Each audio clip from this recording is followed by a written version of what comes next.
Good. Welcome everyone to today's meeting of full council. As you will have been told or will have worked out, I'm very sorry to say that Mark, the Lord Mayor, is unable to join us today because he has recently tested positive with COVID.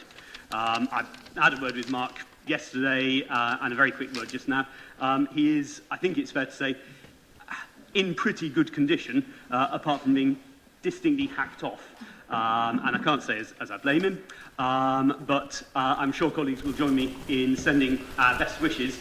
And in also noting that both times I spoke to Mark, he assured me that he will be watching us. Indeed, he's watching us even now. So he, exactly, he may be absent in body, but he's very definitely present in spirit. As I say, colleagues, that means that I will be chairing the whole of this meeting. Just to run over a few probably quite well-known points at the opening, but ones which are worth reiterating. We are, of course, following COVID-safe practices. I hope that colleagues will forgive me if I remain mainly unmasked, because that makes it a darn sight easier to chair the meeting. Also, you should be aware that, as well as being fully vaccinated, I had COVID 2 or 3 weeks ago, so I'm probably about as uninfectious as it is possible to get at the moment, and also rather immune. Of course, as ever, phones either off or on silent, and I will make sure that is the case with mine in a minute. The usual reminder, of course, to use the microphones when you're speaking, speak into them, and switch them off when you are done. As colleagues will be aware, we are being filmed and webcast live, so the usual controls over self-expression probably apply.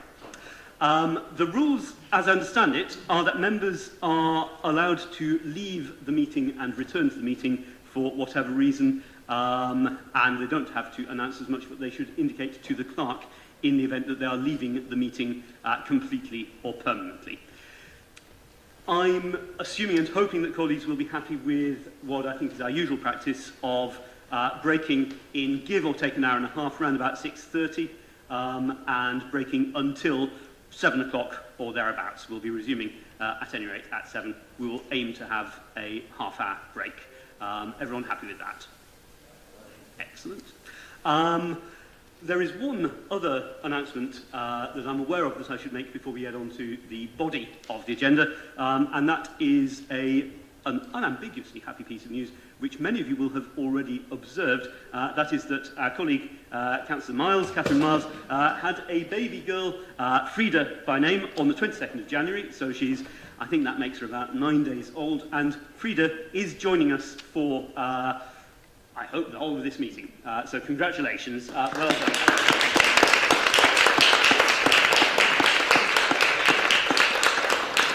I'm informed that Frida is not, in fact, the youngest person to have attended a meeting of full council, as I believe Councillor Clarkson could give us details of in due course. Colleagues, if I may, I'd like to move on to the agenda proper, starting, of course, with apologies for absence. The Lord Mayor, of course, is among those. Councillor Brown, could you remind us of other colleagues who are absent to your knowledge?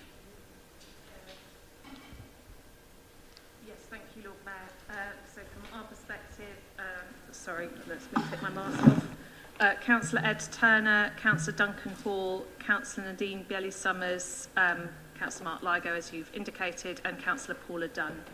Okay, thanks very much, Susan. A few other colleagues who are running slightly late, but should be with us shortly. Understood. So some late-running colleagues as well. Andrew, yes, please. Councillor Wade, although she may attend the last part of the meeting if trains permit. Understood. Okay, thank you very much. Are colleagues aware of any other absences? No. Colleagues will have noted that there are a fair number of people absent, and of course that is partly a sign of the times that we live in, although not all, a good many of those just named are absent because they are self-isolating or have tested positive for COVID. My intention, and I thought it was worth indicating this at an early stage, is that when we come to questions to Cabinet members, in the event that a questioner is absent, but has signalled that they wish to ask a supplementary question through a colleague, I intend to allow that. And I believe that is at the discretion of the chair, and it's something I intend to allow. I don't expect it actually to happen terribly much, but I thought it worth flagging up right at the start. Second item, declarations of interest. May I hear from any colleagues who wish to declare interest in any of the items on the agenda? Councillor Brown, Susan, yeah. It's not a formal interest, but I will be absenting myself from the chamber during the discussion of the motion on the John Radcliffe Hospital because I work there. But I obviously have no pecuniary interest. I do not have a staff parking permit. I do not have the right to have a staff parking permit.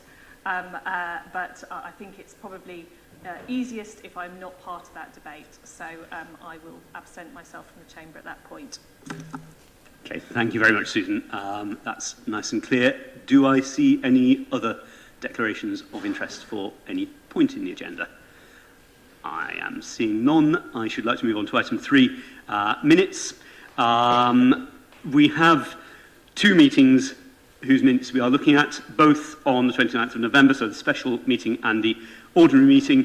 Our business is to approve the minutes as a correct record. Are we happy to do that, colleagues? Splendid, splendid.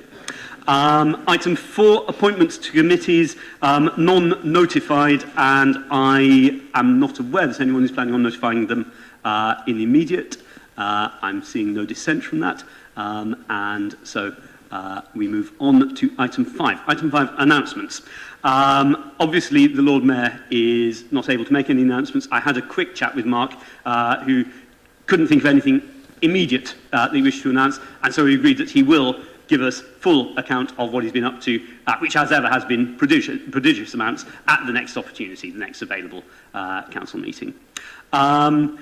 Speaking briefly for myself as Deputy Lord Mayor, as you can imagine, colleagues, it's been a relatively quiet period over Christmas and the New Year, especially given the COVID situation, although, and quite frankly, it feels as though it was about 8 months ago now, I did attend a number of very agreeable pre-Christmas events, including, for example, a crisis service in the University Church.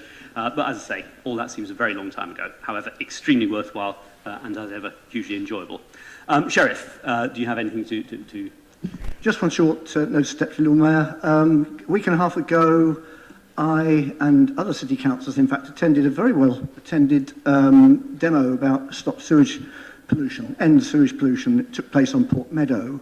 There were some very fine speakers, but nobody slated from the City Council. And I thought, given that we passed the motion in October 2020, somebody ought to say something. So I got on my hind legs and for about 30 seconds just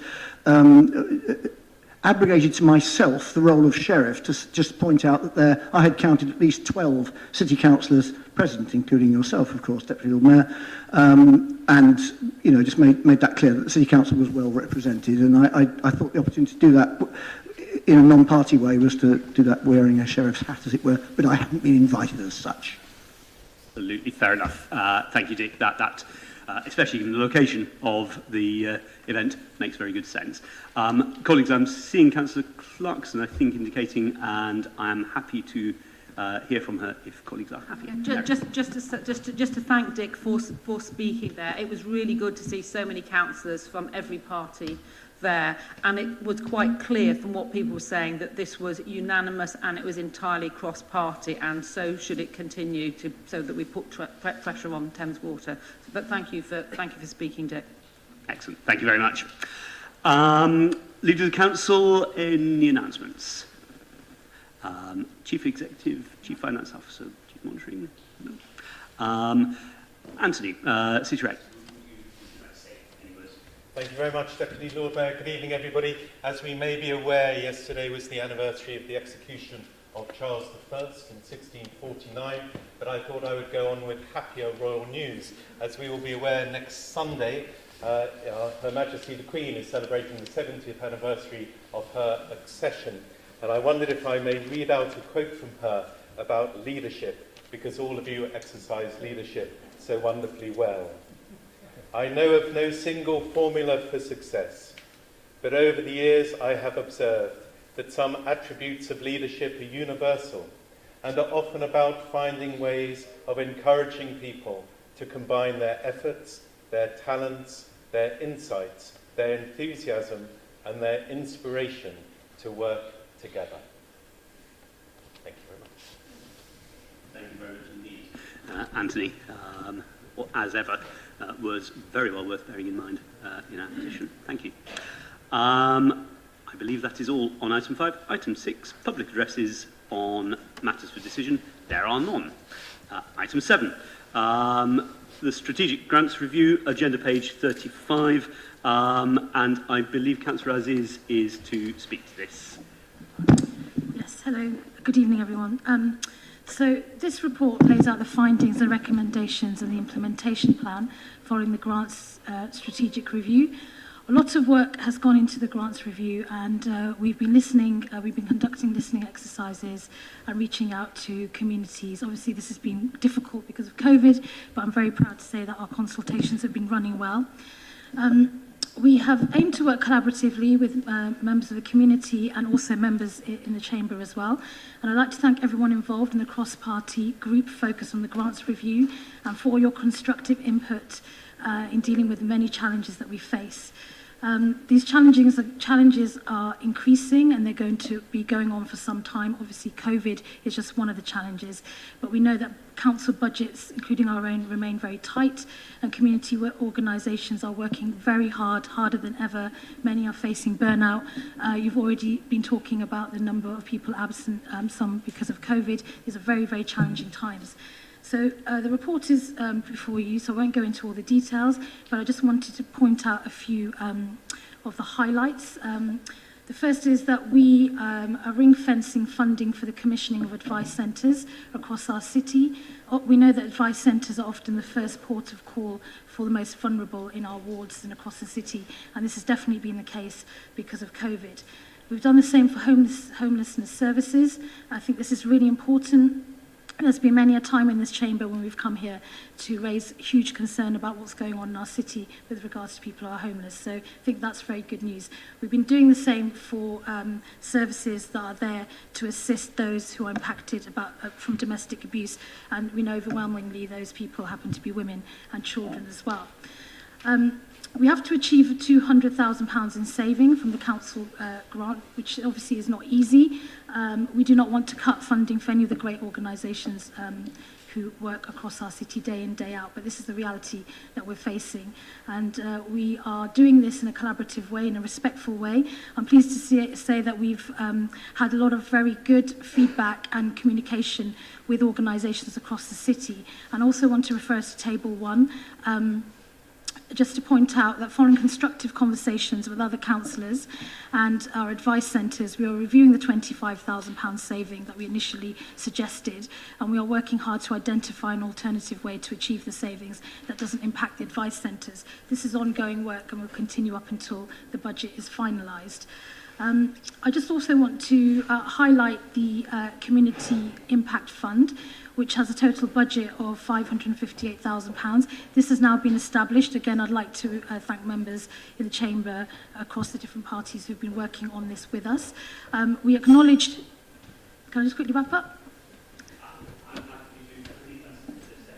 Brilliant. Okay, I'll wrap up. So we are continuing to take feedback from people, especially those community organisations who are not familiar with the, shall I call it bureaucracy, dare I call it that, or the processes, and we are working to make the forms far more simpler for people to be able to use. So I think I'll wrap up there because the findings of the reports and the details are there for everyone to see, but thank you very much. That's great. Thank you very much, Councillor Aziz. I believe we need a seconder, and I'm seeing Councillor Brown. Any colleagues wishing to speak to this report? Councillor Smerton. My Liberal Democrat colleagues and I can't support the measures that are proposed today. While there are some welcome elements in what's proposed, it's simply the case that it persists in proposing the cut to the funding for the city's advice centres. We were just told that money is ring-fenced, but the report that is in front of us, and which we're asked to vote for, says that amount is being reduced. And we are told that it is being reviewed, but I'd suggest that reviewed isn't good enough. It's a small amount, and if it is intended to walk that back, then that ought to be done in the paper rather than have us vote to authorise a reduction which may then hopefully perhaps get reversed. These centres play an important role in connecting people in difficult circumstances with council services and outside assistance. The amount that's being proposed to cut is trivial in the context of the city's budget, 25,000 against tens of millions. And yet the impact could be outsized. The centres themselves presented us with a report at Scrutiny, and I believe they also presented the same report to Cabinet, saying that they would be able to see 400 less people per year based on the cut that is proposed. How many of those people would need to end up in a terrible situation or even on the streets before that cut would be far from justified? Surely the answer must be just one. There have been a lot of opportunities for the administration to walk this cut back. Those who work on the annual budget will know that figures in the scale of hundreds of thousands have become available, which weren't a sure thing even a month ago. There have been a lot of chances to walk that cut back.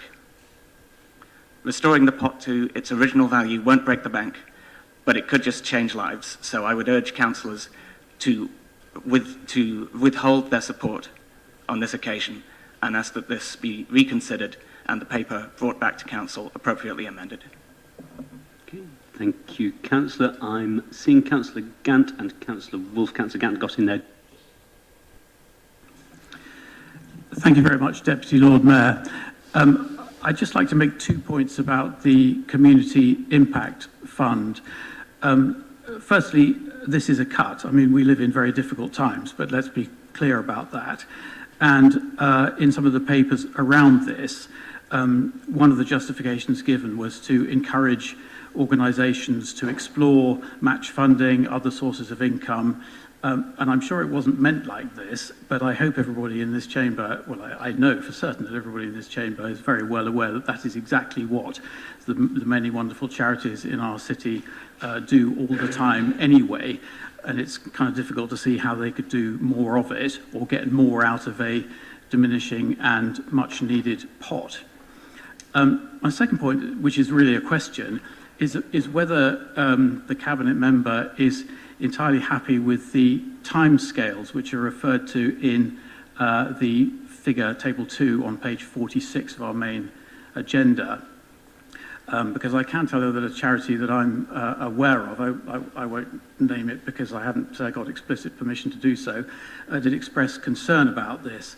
The public information campaign started on the 20th of December. This particular organisation heard about it on the 17th of December.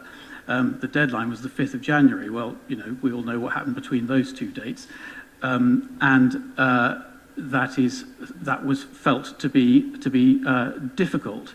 There was a short extension, but still produced considerable difficulty.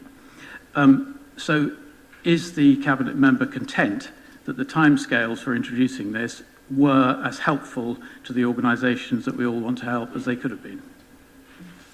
Okay, thank you very much, Councillor. I've seen Councillor Wolfe, I've also seen Councillor Brown. I appreciate that Councillor Gant asked a question, but I shall, with permission, leave you to answer that, Councillor, in your summation. Councillor Wolfe, please. Thank you, Deputy Lord Mayor. Welcome the announcement about the advice centres. It puts us in a bit of a spot. We haven't had a chance to discuss that, so I think we're going to have to vote our own way on that. I'm minded to support myself because of that slight switch. Just wanted to make a brief point about the ward member spend budget, which is being cut, partly the reason given due to underspend on it. I'm an old lag, been on the council for quite a while, but I can remember the days when we had area committees in East Oxford. It was called the East Area Parliament. Just want to flag up that at least in East Oxford, I mean, those area committees had a budget of £50,000, I think, if I remember right, which could be spent in the local patch. Because it also had first-tier planning powers, those committees were well attended, certainly in East Oxford. They were lively, well engagement. Officers came along to those meetings, and we were able to spend those budgets of £50,000 very effectively because it's an amount of money you can do something with. I seem to remember we launched the farmers market with that, and the car club in East Oxford, things like that. And I think there's a bit of a problem that the ward member spend budgets have been actually so low, it's very difficult to find things to do with them. I think we're going to manage it this year, but it was a loss, a much lamented loss of not only local democracy, but actually local discretion, as it were, that lost of those committees. And most of the members present won't even be aware that they existed, so I thought I should mention it. Okay. Thank you very much, Councillor Wolfe. Councillor Brown, please. Thank you, Lord Mayor. In the absence of the portfolio holder for finance, I just wanted to make a couple of points. One is that I think we were extremely unusual as a council in having such a very generous grants budget, which we have not cut over many years now. And I think that I would just like to remind Council that we are continuing to maintain that very large grants budget, more or less, and as the portfolio holder has already said, you know, I think we will be reviewing this at the next budget council meeting as well. But I think it is important to note that, and that is a reflection of the importance that we give to the many good voluntary organisations across our city and the good work that they do. But it's also because of the responsible attitude that this council has taken to its finances over many years. So that even at a point where we are in a very difficult budgetary situation, we are still able to make this commitment to the citizens of Oxford.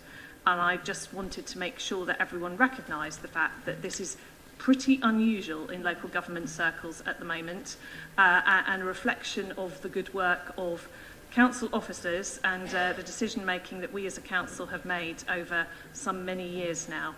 So thank you to Nigel Kennedy and his team for the amazing work that they have been doing on our finances, because that is how we are able to make these decisions.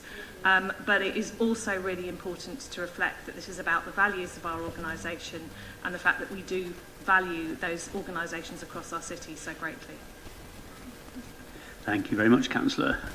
Any other colleagues wishing to speak on this? Then Councillor Azzi. Thank you. So just again for clarity, what I actually said is that the commissioning funding for advice centres is ring-fenced. That's what I actually said.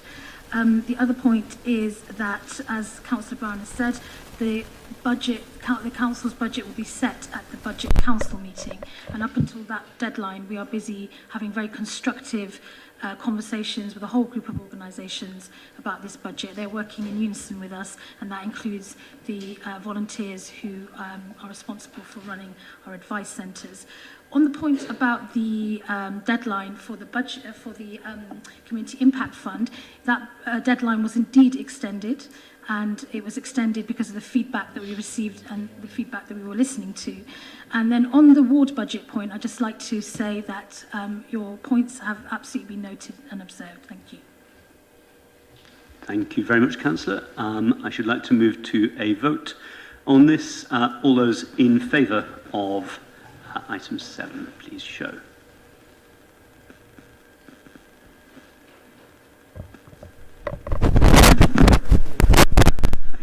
Thank you, Andrew. Those against? And abstentions?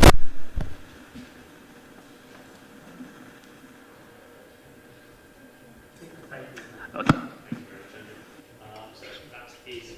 Passed. Moving on to item 8, page 97 of the main agenda, Integrated Performance Report for Quarter 2.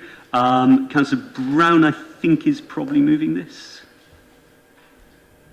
Thank you, Lord Mayor. I will, in the absence of the portfolio holder, move this report.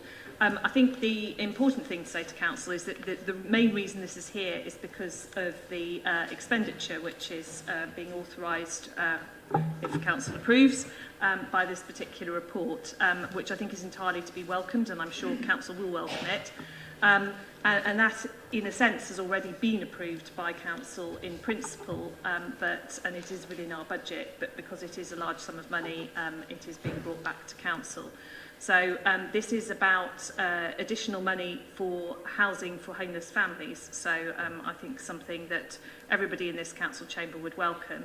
And as it makes clear in the report, there was an original report submitted to Cabinet on the 15th of September, which gave approval for a scheme to purchase properties for the housing of homeless families. And that was funded by a £2 million investment from council resources, with a £2 million matched funding from DLUHC, as we now have to call it.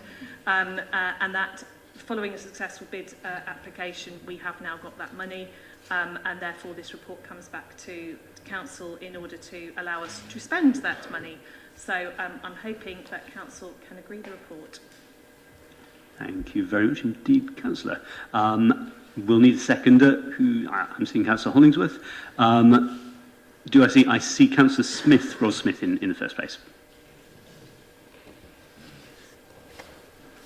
Thank you, Deputy Lord Mayor. Similar report came to the Audit and Governance Committee last week, in fact, actually, and it was noted the slippage on the capital programme and so forth, and the corporate risk red rating that we have of three there. We have 3 red ratings for corporate risk.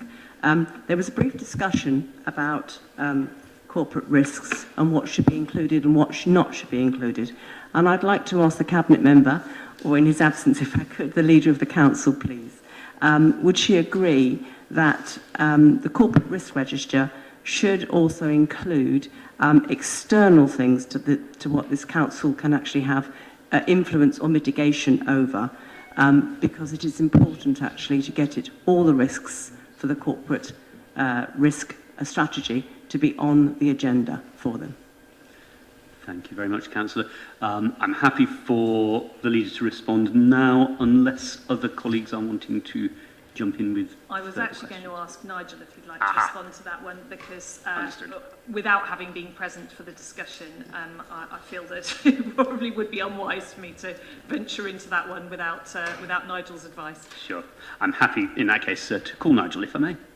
Thank you, Lord Mayor. The discussion at Audit and Governance, basically, I think there was general agreement that we would make reference to the risk management report, within the risk management report, to those areas that the Council has complete influence over in terms of risks, and those areas that it doesn't actually. So there will be reference in the reports going to Audit and Governance in future. Fine. Thank you very much, Nigel. Any other questions, observations from colleagues? I am not seeing any. This too is a matter for a vote, so I should like people to display if they are willing to support this going through.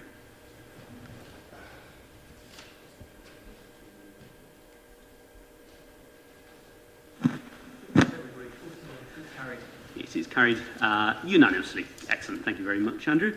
Moving on to item 9, decisions taken under part 9.3 brackets B of the Constitution. Councillor Brown again, I believe.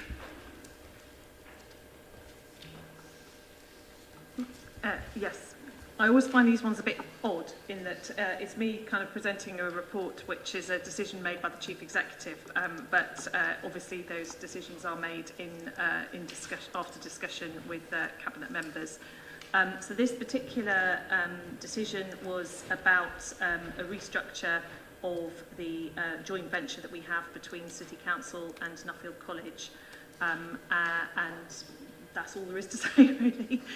It's about a restructure of the relationship, but I'm sure that Caroline can answer any detailed questions if people have any.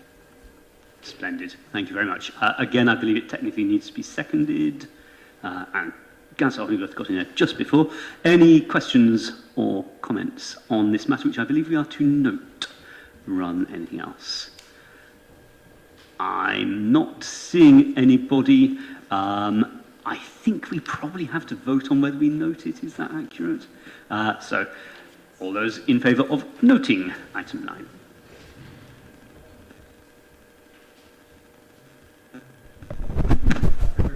It's another unanimous decision. Good, thank you very much. Item 10, Cabinet minutes, and we have in fact only one Cabinet meeting from the 15th of December to consider. Details on agenda page 117, 15-minute time limit, I would remind colleagues, and I would be interested to find out whether any colleagues wish to ask questions concerning these minutes. Do I have any takers?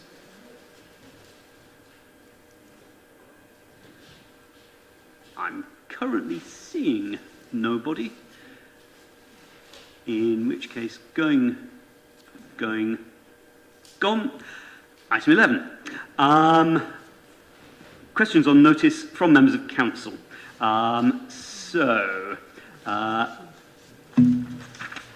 We start off, as colleagues are aware, we'll be going through this by Cabinet members. We kick off with what is officially LU1. Councillor Jarvis to Councillor Upton. Any supplementaries, Councillor Jarvis? No supplementary. Thank you very much. DW2, so Councillor Walcott, who is absent. Sorry, it's such a long list of people who are absent that I keep assuming everybody's on it. Councillor Malik, in that case, to Councillor Walcott. Any supplementaries? Just very brief. Thank you very much for your reply, but I'm disappointed in a slow response because Oxford City Council made a promise, headline and everything. We were supposed to be housing the 10 refugee families, and unfortunately only done 3. And what I've been looking at, an addition 7 properties are in pipeline, although some will be later in the year. So it's all right for us to claim and make the headlines. When it comes to deliverance, I'm sorry, deliverance is very disappointing. Thank you. Okay, thank you, Councillor Malik. Councillor, would you like to respond? Yeah, I'd like to respond. I think we're all disappointed that we haven't been able to house as many Afghan refugees as we desire. In fact, I think everyone in the room is very disappointed that people are in this crisis, and it's not a time to making political point scoring, but actually it's really important that we do get those houses, and we actually do have that happen, but unfortunately not enough people have actually come forward with homes, and we are working as hard as we can. Officers are working tirelessly, and I don't think there's a single person here that's not committed to that happening and would like that this to happen sooner, but unfortunately it hasn't. And actually I sit here as a child of refugees, so it's really important to me that people do have a home and do have social housing. And unfortunately it is sad, it is a burden on all of our hearts, but I would like to see it happen faster.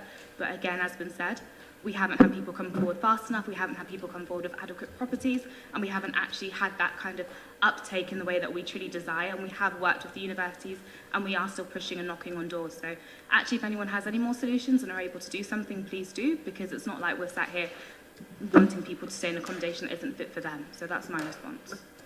Okay, thank you very much, Councillor. Next question is Councillor Jarvis, again, to the same Cabinet member. No supplementary. No supplementary. Thank you very much, Councillor.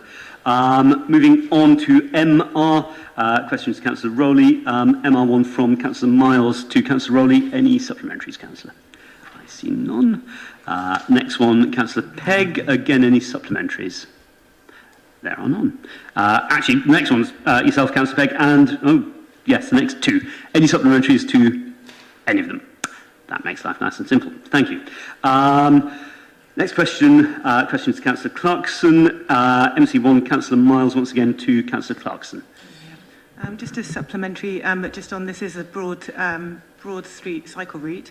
I'm just wondering whether the city will be willing to work with the county to fit events into the Broad Meadow sort of spatial configuration so that a clear cycle route can be kept free, or find alternative sites for events as opposed to just encouraging cyclists to sort of step down from their bikes and walk through. Thank you.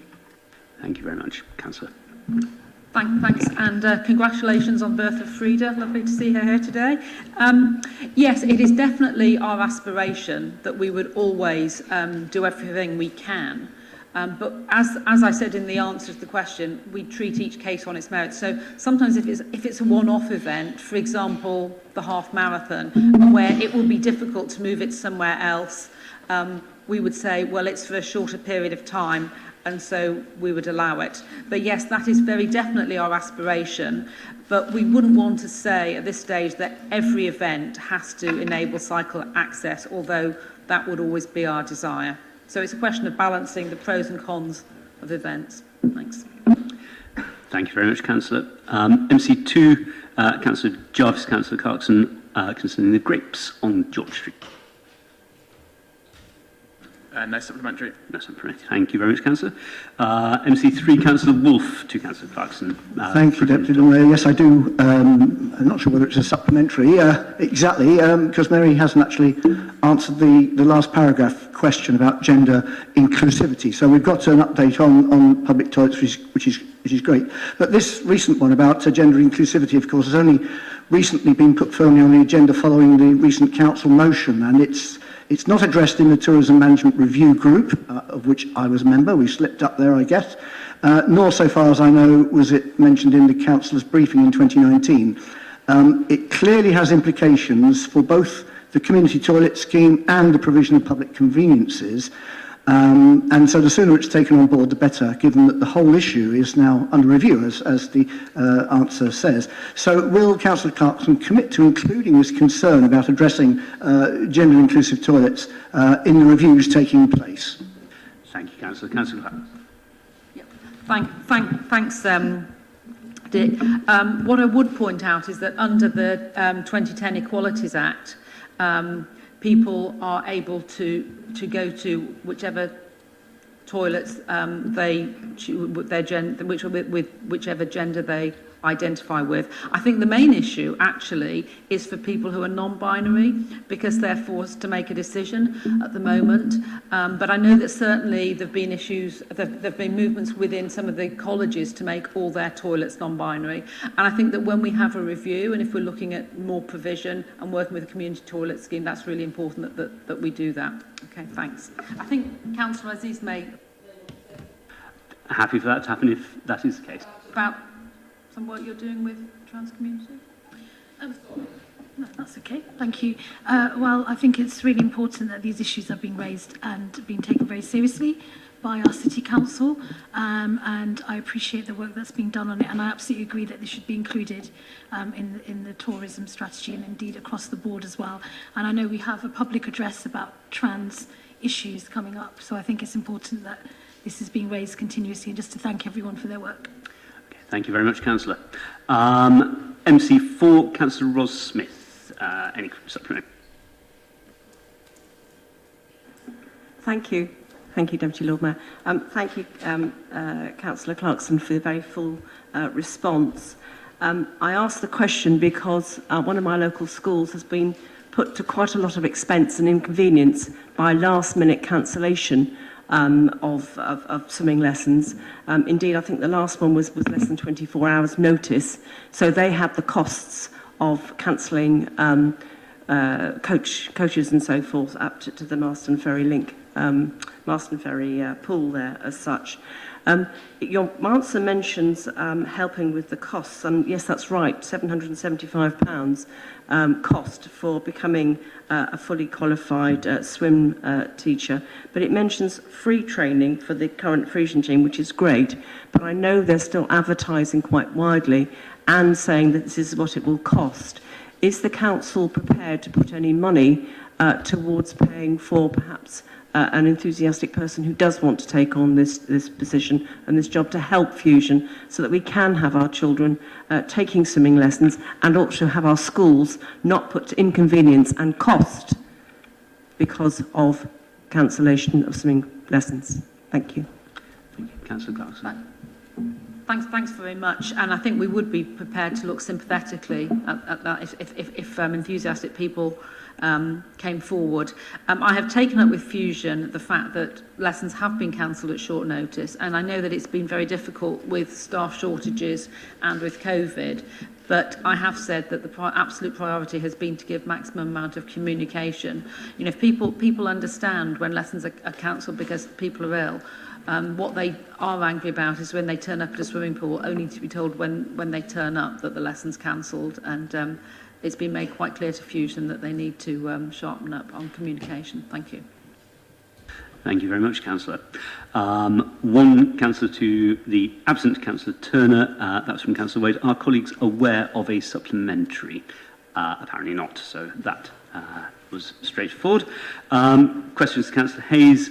Question TH1 from Councillor Malik. Any supplementaries, Councillor? Yeah, thank you. My question is, how many times I need to ask the portfolio holder to give us basically the figures? He gives a very good answer saying Oxford Council acted quickly to install the additional air quality filter. Great. And then equally, then he goes on to paragraph say, and the county council is publishing this stuff about the LTN, which is expected towards end of the February, and the scheme's final evaluation. If my understanding is correct, he can correct me if I'm not right, the pollution data is monitored by city council. If it's monitored by county, then I'd be asking the wrong people. So normally it's very straightforward. If somebody, member of public, can write FOI requests, they can get the data, and they can then get onto Councillor Tail and saying, look what's happening here. And here is council who got the data. Why you're not giving us the figures? All we're asking for the figures. Thanks, Councillor. I think there's three brief things to say. The first is that you're asking for data over a particular time period, and for that data to be robust, we need to be able to present it to you with all of the context and all the analysis of it. So we could just give you data left, right and centre from day 1, day 3, day 75, but unless it's actually based within a context and analysis, it'll be meaningless. And that's important because we need to hold the trust of people who are relying on that data in order to make their minds up about key decisions.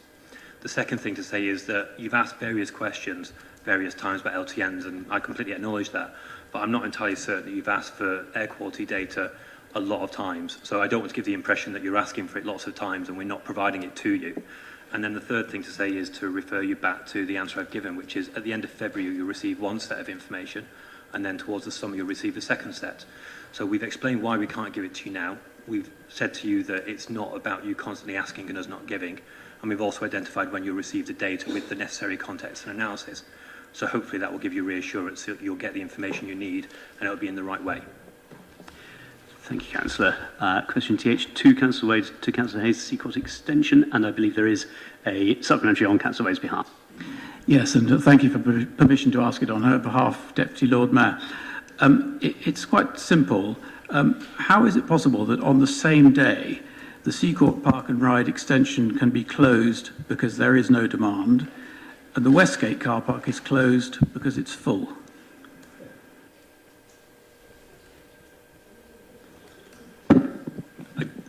Well, it's just quite simple. There's no demand for the park and ride, which is why it's still closed. I can't give you any more information than that.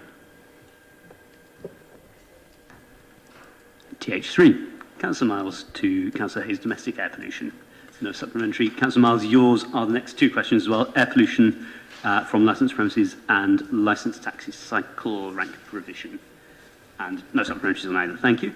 TH6, Councillor Gant to Councillor Hayes, Broad Street into vibrant public space. Yes, thank you.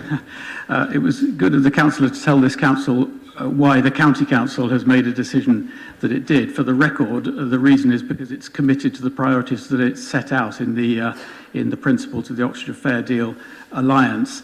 I did ask about the permanence of cycle routes through Broad Street during City Council sponsored and licensed events. Councillor Clarkson answered that fully, for which I'm grateful in her response to a supplementary a little earlier.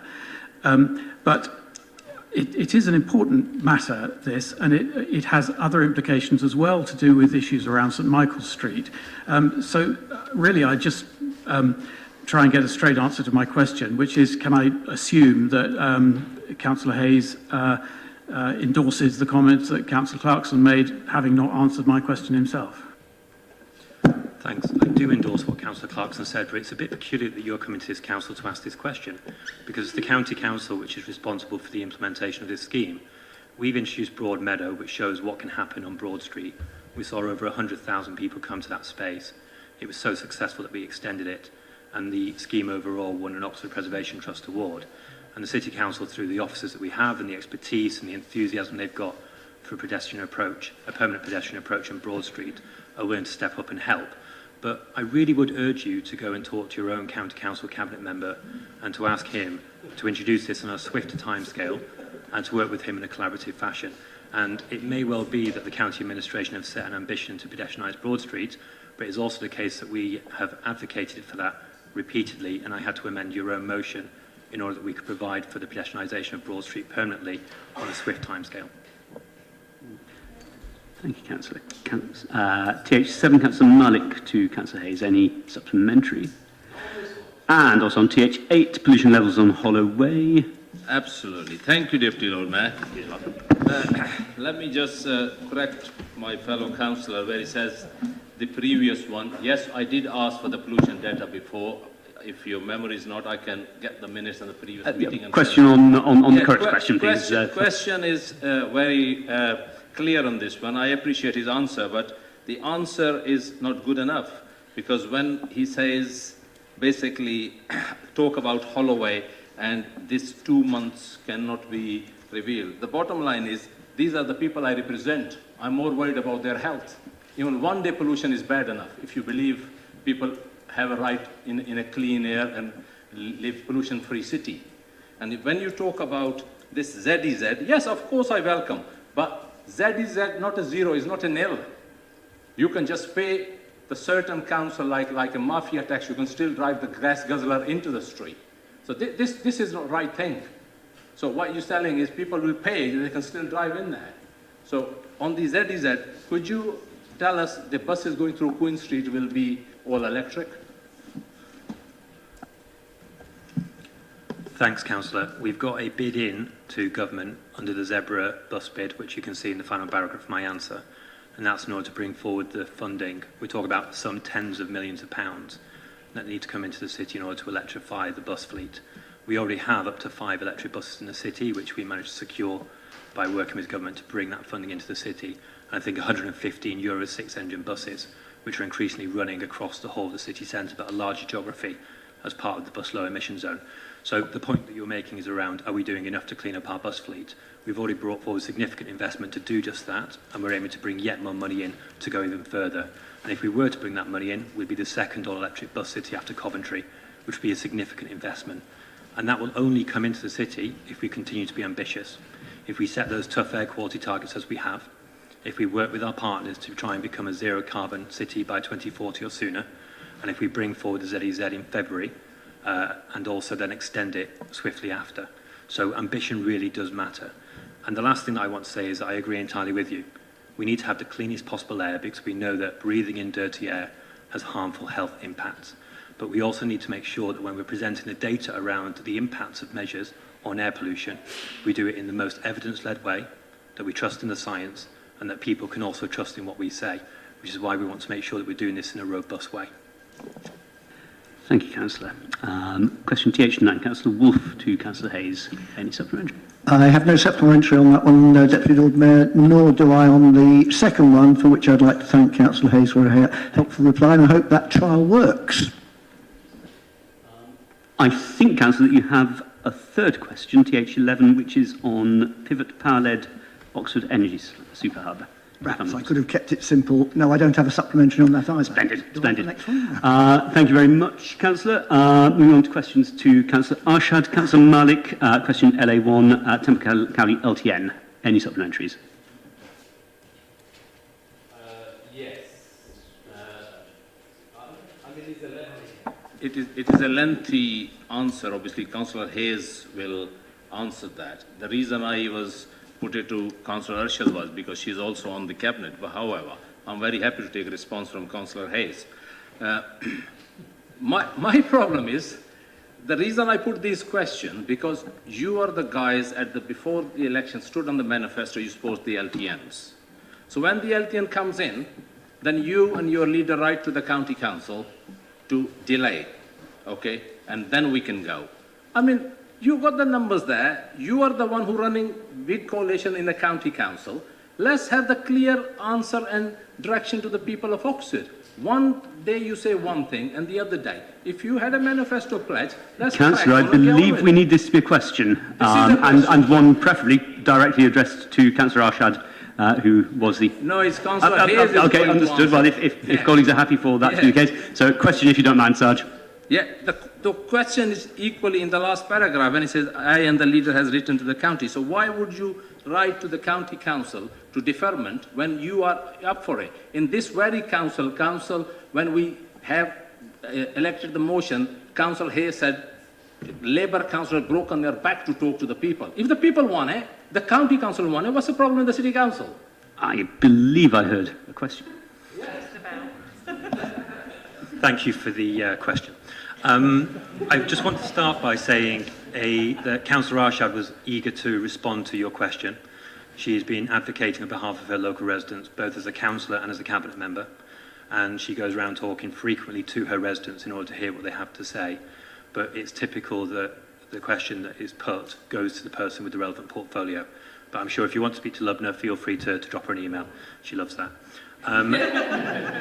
The specific answer to your question is, do we say one thing and then change our minds the next day?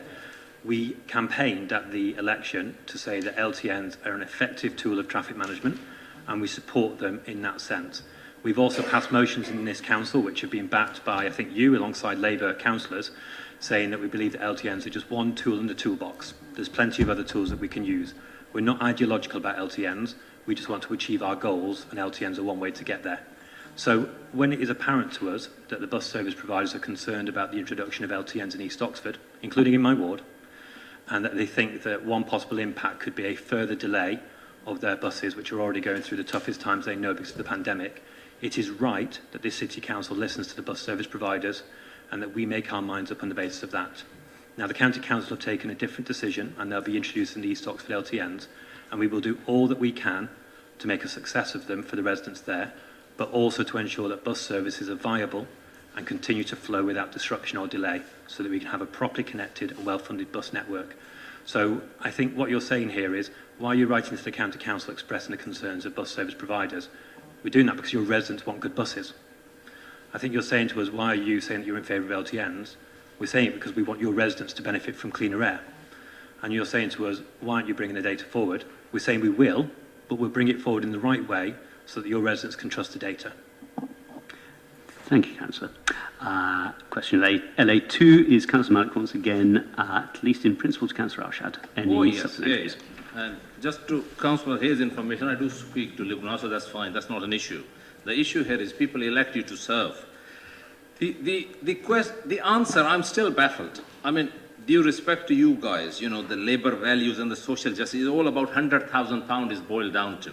And the time you have implemented this bulky charges when the people are struggling in a COVID, the people are struggling to make their end meets, and giving the idea there is no bulky item being stuck on the road. I think if Lubna hasn't seen my previous newsletter, I can very happily to pass to her. I go around also regularly. I just got a fridge removed last week again and the 2 mattresses in my... Again, Sergeant, a reminder that this does need to turn into a question.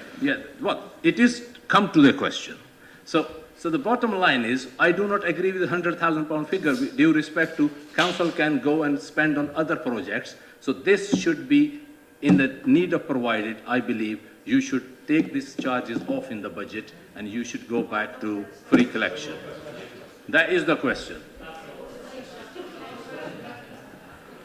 Confess, I heard nothing which was obviously ending in the question mark, and as such, I can't see how the Cabinet member can Deputy Lord Mayor, apart from £100,000, why would they will not take these charges off? Councillor Arshad. Councillor Malik, I will get a written response to you if that's okay. Yeah. Okay, understood. Thank you very much. LA3 is Councillor Wolfe to Councillor Arshad on TPOs. Any supplement? Thank you. Yes, I do have a supplementary on this, although again it's trying to tease out what I see as a contradiction in the answer. This is a messy business, this notification of trees, and it's caused problems for us on our patch. The first paragraph of the reply seems to contradict the last paragraph of the reply. So the first paragraph says that works to trees, and by implication this is all trees in conservation areas, whether they're on public or private land, works to trees in conservation areas require notification via the tree lists. That seems to be clear. But the last paragraph reads, where they're on public land, there is an exemption for the local authority to have to provide prior notification. And I'm wondering whether it's this confusion, these two things that conflict with each other, that led to a large tree on public land on the edge of a conservation area being felled without warning, because that's what happened and why it's an issue. Councillors have been notified of concerns about the tree's health a couple of months before, but its felling came as a complete shock to us and to local residents and created problems.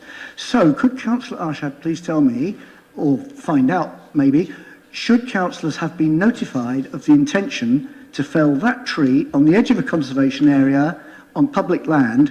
Should we have been notified of the intention to fell the tree or not? Thank you, Councillor Wolfe.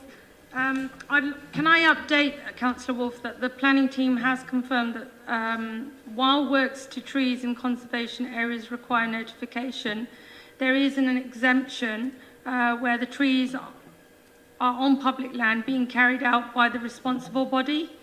So in this case, ODS on the council's behalf. Nevertheless, while there is no requirement for councillors to be notified in advance, I would prefer that they did generally happen, and I will relay this to ODS. Okay. Thank you very much, Councillor. Yeah. LA4, I believe, is Councillor Pegg to Councillor Arshad. Crowdfunding for tree planting. Any supplementary? Thank you for this answer, Libna.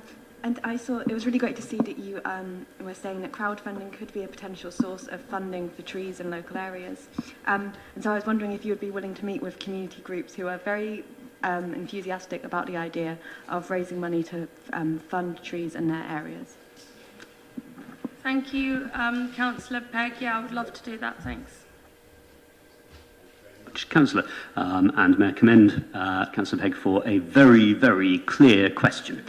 Councillor Pegg is up next. Question AH1 to Councillor Hollingsworth. Again, any supplementaries, Councillor? Councillor Pegg, any supplementaries for your next one, which is to Councillor Hollingsworth. Local plan policies to protect diversity. And there are none on that. And AH2, that's you again, Councillor Pegg, and nothing on that. Councillor Wolfe. H3, next local plan review, brackets, donut economics. Any supplementaries? Not on that one, thank you, Lord Mayor. Oh, Councillor question H4, greenbelt protection. Councillor Wolfe. Yes, I do on this one. Councillor Hollingsworth has chosen, and very wisely perhaps, not to express an opinion about the merging of Kidlington and Oxford across the greenbelt Water-Eaton Gap, saying only that the City Council will respond, quote, taking into account national and local planning policies in place at the time. Charwell District Council seems not to share my concern about the closing of the Water-Eaton Gap and quite content that the new Kidlington, Bedbrook, Yarnton conurbation should become part of Greater Oxford. I find myself wondering how long it will be before it will be possible to cycle the 16 miles from Steventon to Woodstock without ever leaving a built-up environment. I'm coming to a question. The Netherlands is a far more densely populated country than us. I've cycled across the country more than once, but have never had that experience there of just going through built-up environment. Is Councillor Hollingsworth content that neighbouring authorities make the decisions as to whether to merge the settlements across the Greenbelt with Oxford City, with the City Council having no view of its own? Do the views of Oxford's electorate not carry any weight in the matter, or is it just down to Charwell to decide whether to close the gap? I found the original question quite odd, and I find this one even more odd. Not least because this has been quite a contentious matter that's exercised this chamber and many others over the last several years, and it seems to have passed Councillor Wolfe by to some extent. Maybe he was enjoying his cycle, right? I don't know. Anyway, the fact is that over a very prolonged period, the sites in question have been subject to public debate, have been subject to a formal planning process through the making of the revised Cherwell local plan, to which this City Council made its contributions, and they're on public record and have been for some years. And Cherwell District Council, having been through that process, decided to allocate those sites for development to meet Oxford's unmet housing need, as did every other council in Oxfordshire. The view this council expressed repeatedly, and rightly in my view, was that while it was right for those councils to identify sites to meet Oxford's unmet need, and we're very grateful for that, it was up to those councils to identify which sites. It's not up to this council to say to other councils which sites they should and should not allocate for housing. So in the sense that you're talking about something that has already happened some time ago, and on which the City Council expressed its views, all of that is in the public domain and has been for some considerable time. You also asked about the Stratfield Brake site and the site on which Oxford United, thanks to their land deal with the County Council, have aspirations to move. This council, as a close-by planning authority, will be expressing its views on that. Those views will be expressed by professional officers, not by politicians, and they will do so having taken into account national and local planning advice. And I am not going to prejudice what those views will be now or indeed at any point. Thank you, I hope that's clear. But I do see that there is a plethora of stuff out there with a quick Google, you'll find a lot. Splendid. Thank you, Councillor. AH5 is also Councillor Wolfe, to Councillor Hollingsworth, planning legislation, etc. Any supplementary? So fast. Yes, thank you. Thank you. I hear the concerns. I'm inclined to agree. There may be complications with that. However, there was a further question. And I'm bringing it down, focusing on Oxford City. So looking at the city, where there's got this issue about what things look like compared with whether they help save human life on the planet, does Councillor Hollingsworth foresee future policy clashes between, on the one hand, the protection of heritage street scenes, and on the other, the need for greater insulation and renewable energy generation? And does he agree that Council will eventually need to prioritise between the two? I do agree, and I think anyone who's sat on the planning committee recently, or any ward councillor with the conservation area, will know that these challenges are already arising. There are conflicts and there are tensions, but there aren't necessarily contradictions. So I'll use a hypothetical example based on one of my own ward, though I could pick one from Marston and so on. Our guidance, based on the Energy Saving Trust's guidance, is you take a fabric-first approach to energy conservation. In other words, you try and use less energy before you try and generate more of it, and that's a particular sequence which is writ large in our planning processes. So what we encourage, particularly in conservation areas where there's quite clear, not just local but national guidance. When I say guidance, I mean law on how conservation areas and heritage assets should be protected, is that you should try and take an approach to reduce the energy use of the building before you start sticking solar panels on the top of it. Now, each planning application has to be treated on its merits. That's quite clear. But it is also clear that with the increasing urgency to move towards reductions in energy use and a shift to zero carbon energy generation, then yes, I think those tensions will become more to the fore, and this council, I think, will need to look at its guidance, and I've already asked officers to update and expand the TAN, the technical advice note on this issue, which we publish later in the year. But yes, I can see how this is going to continue to be something that we'll need to tread very carefully on. But it's also at national level, and my answer to this question emphasised the challenges. The MPPF has very clear guidance on protecting heritage assets, and that may need to be changed in order to reflect different national as well as local priorities. Thank you, Councillor Holdsworth. Question AH6 is Councillor Miles, technically to Councillor Upton, but I see no supplementary. SB1, questions to Councillor Brown. Question SB1, Councillor Malik, any supplementaries, Councillor? Again, in the form of the question. Thank you, Deputy Lord Mayor. I appreciate the answer. In my question, I given the numbers which FYI some residents put it on the social media. My only question again is, if we ask the people to care about their health, and that's what they are giving the numbers out in the consultation, would you write to the county council to abolish this LTN, yes or no?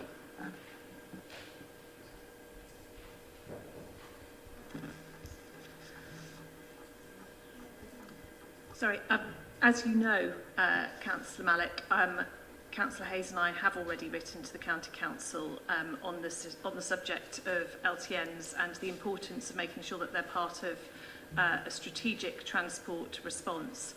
And I don't think we have anything to add to that letter. Councillor Malik, you're up next as well for SB2 on Oxford LTN trial. Any supplementary? Yeah, thank you very much. I appreciate my leader and a deputy leader giving the answer of this strategic intervention they're trying to hold up and write to the county.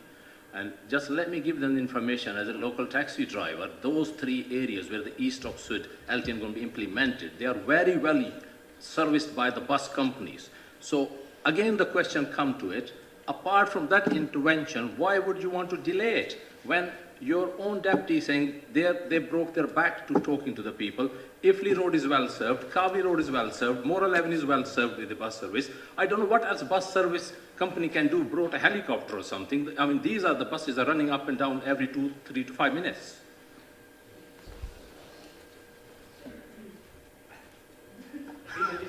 Yeah, the question is, why delay? I mean, because I respect the answer they given, the written to the county council, but in addition, what I'm saying is a well served, why would you still want to delay it?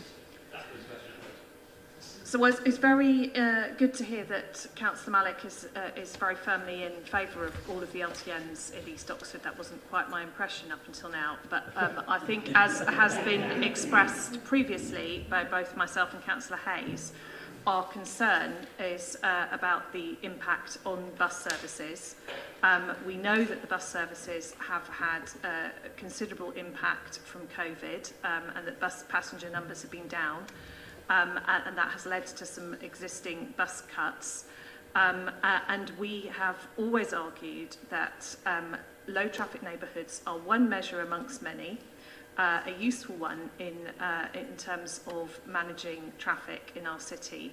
But you need carrots and sticks when it comes to changing people's transport habits. And you need to make sure that the buses have got the ability to move smoothly through the city, and cyclists and pedestrians. All of these things are really important. Introducing one part of those plans in isolation may have not the effects that we want to see. So I think it is really important, and those were the points that we made in our letter, which I do commend you read, because I think it set it out quite nicely, that these things need to be introduced together. That's the approach that we took when we jointly agreed Connecting Oxford, and we think that that's the best approach to solving these problems in our city. We know we've got to reduce congestion, we know we've got to improve air quality. There are a number of measures that are available to us. We need to make sure that we are introducing them together so that they can support each other. Thank you, Councillor. Question SB3 from Councillor Miles on the question of the day policy on babies in the council chamber. Any supplementary? Yes, thank you. And I'd really like to say a big thank you to you all for being so welcoming, and for Oxford City Council's commitment to encourage women's political participation in elected office by allowing new parents and particularly breastfeeding mothers to bring their infants into the chamber. So this is necessary. Thank you. This is necessary because at the moment there's no legal right for parental leave for people in elected public office. And as of 2021, 3/4 of local authorities in England don't have any formal policies for paternity or maternity care for leave for councillors. So, given this context and given the council's progressive approach relative to other councils, I just wondered whether it's the council is willing to formally document this informal policy, first of all, and then maybe also consider looking at creating a formal parental leave policy that's applicable to all councillors as well. I understand that there is some policy that applies to cabinet position holders, but it would be great if we could explore looking at being more broadly available. Thank you. Well, firstly, formally, congratulations, Catherine. We're all delighted to welcome our new sort of substitute member, additional member to the chamber. And as I said in my answer to you, this policy is not a new one. I mean, it actually goes back, I think, to the 1980s that we've been welcoming babies into this council chamber. So, even before my time on the council, in fact. So that's how far back it goes. In terms of your request, I'd have to take advice from Susan Sale, but I'm not sure whether we are actually allowed to do what you suggest under the Local Government Act.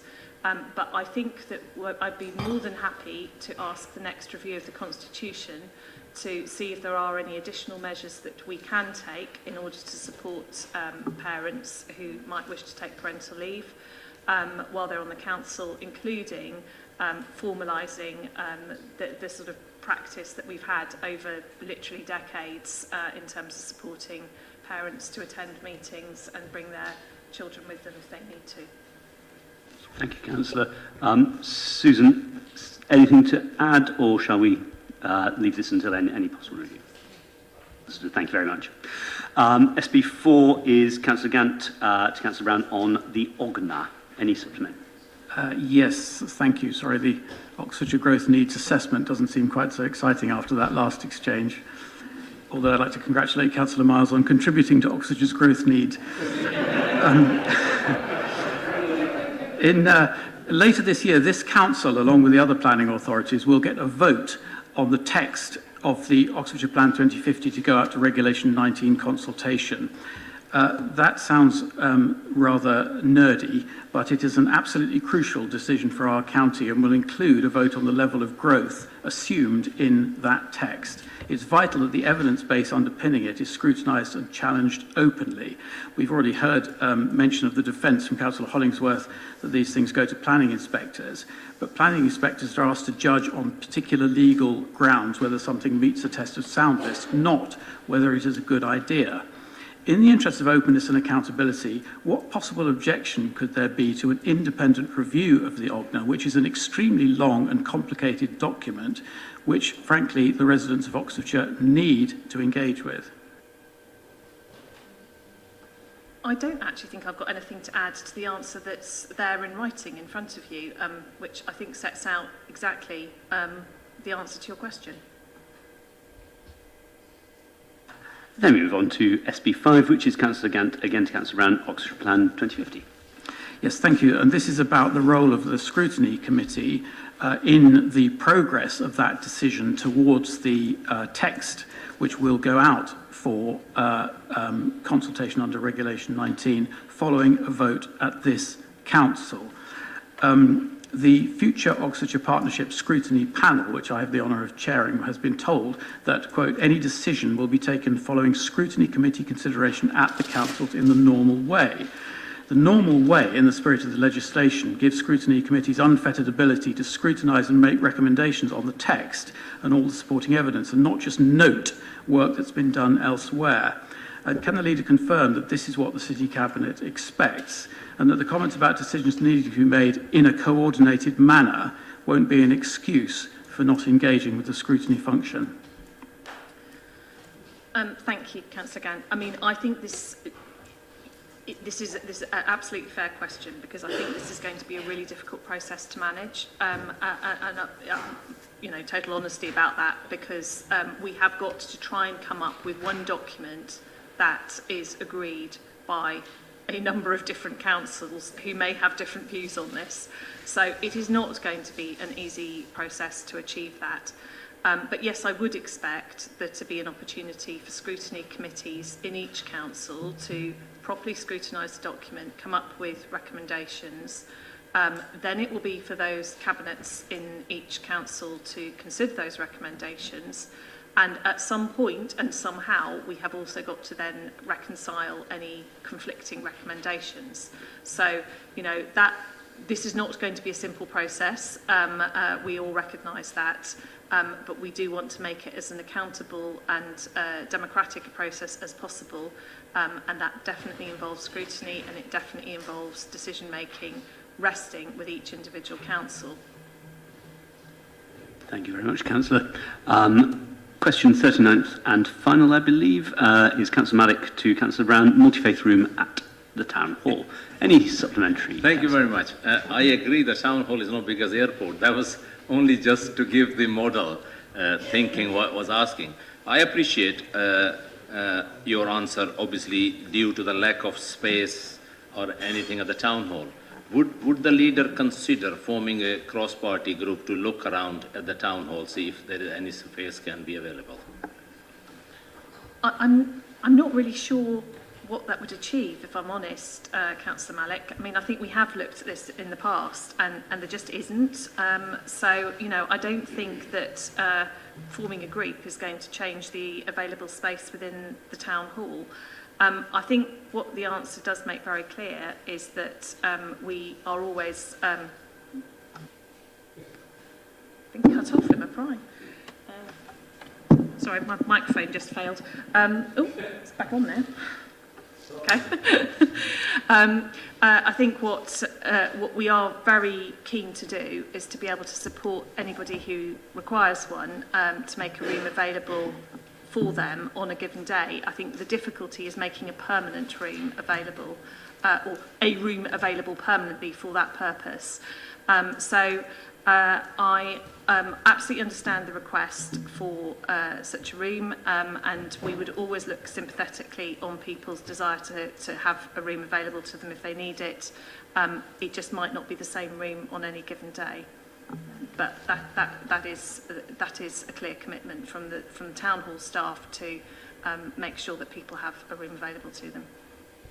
Thank you very much, Councillor. That is the last of the questions in that section.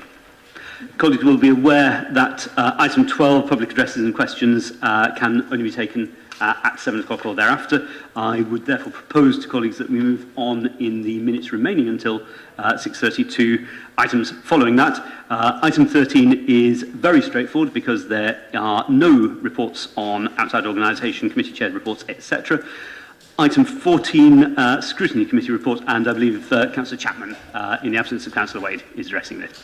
That's right, Deputy Lord Mayor. I'm here on behalf of Councillor Wade to give the report back on scrutiny. You've had a full report in front of you. I'm happy to take questions on it, but what I would say standing back is there's been a very constructive dialogue between scrutiny members and the Cabinet, and you will see that on most occasions I think we have improved the quality of the proposals, and I'm glad to see that in most occasions the Cabinet has gracefully accepted the proposals we have put on the table. So it's very much in that spirit we're working together, and I'm happy to answer any questions. Thank you. Thank you very much, Nigel. I see Councillor Gann. I have two. Shall I do them together or separately? I think that could be allowed, yes. Okay. Well, the first one, you might like to refer me to the answer that I heard some moments ago, as they say in Parliament. At tomorrow's meeting, and this is obviously this is a report on scrutiny's work to date, rather than looking forward to the future. But it's really so therefore about the work plan element. Tomorrow, Andrew, there's a bit of interference on your mic. Can you lean over and use Councillor Farwell? Is that better? Yep. At tomorrow's meeting, the Scrutiny Committee is reviewing the Oxfordshire Plan 2050, but it came up at fairly short notice, and the officer recommendations are about noting the responses to the consultations rather than substantively engaging with it. Is it your understanding that it will come back to scrutiny again after that? Well, I would really need the assistance of the scrutiny officer to answer that question, as I'm not chair of the committee either. You're putting me on the spot, but I mean, let us go and see and find out the answer. Fair enough. And Councillor Gant, I believe you had a second question. Very wise to rely on the advice of our excellent scrutiny officers at all times. Second question is about paragraph 10 of the report about the Tourism Management Review Group. I had the honour of chairing the original report some 3 years ago, which is then given an update. Obviously, a sector, goes without saying, has been impacted absolutely fundamentally and existentially by COVID. Would this scrutiny committee be minded to commission a new piece of work to look again at how the city regains its preeminence in the tourism market? Well, you're asking my personal opinion, because I can't speak on behalf of the committee, because the committee hasn't met to discuss it. My personal view would be, I would be doubtful actually as to the value of that at the moment. I mean, there was pretty considerable discussion, and has been discussion, about the economic impact of COVID upon the city, and it falls within the responsibility of the cabinet portfolio holder, who is doing a very good job in this area. So I feel, on balance, it would be for us to commission it. It would be for the cabinet to think about it and to bring proposals back to scrutiny for scrutiny, which would seem to be a more efficient way of doing it. Thank you, Councillor. Do we have any more questions on the work of scrutiny? I confess I'm currently seeing none. I believe we are to vote to note the report. All colleagues in favour thereof?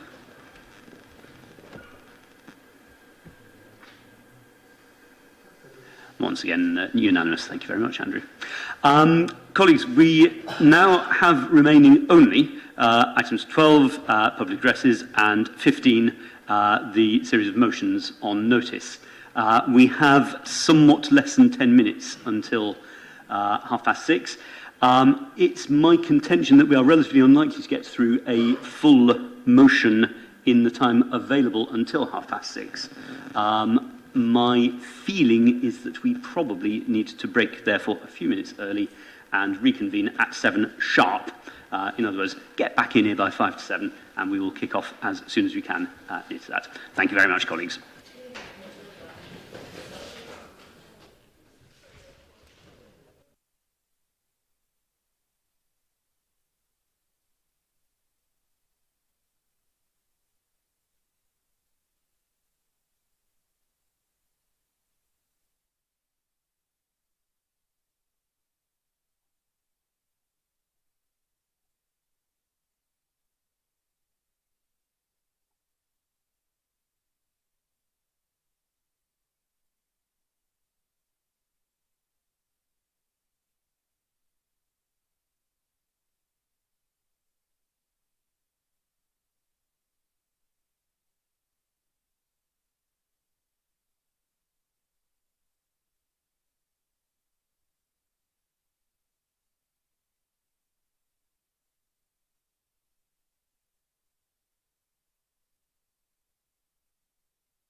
Even my mum said to go and lie down in the road to stop bulldozers.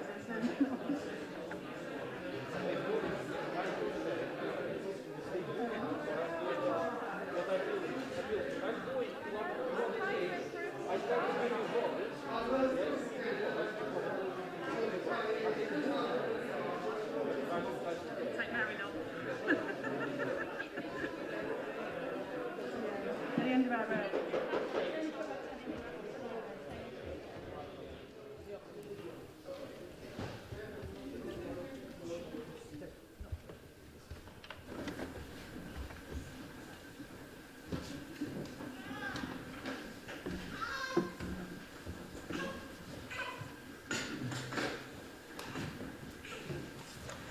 Thank you very much, colleagues. Please take a seat.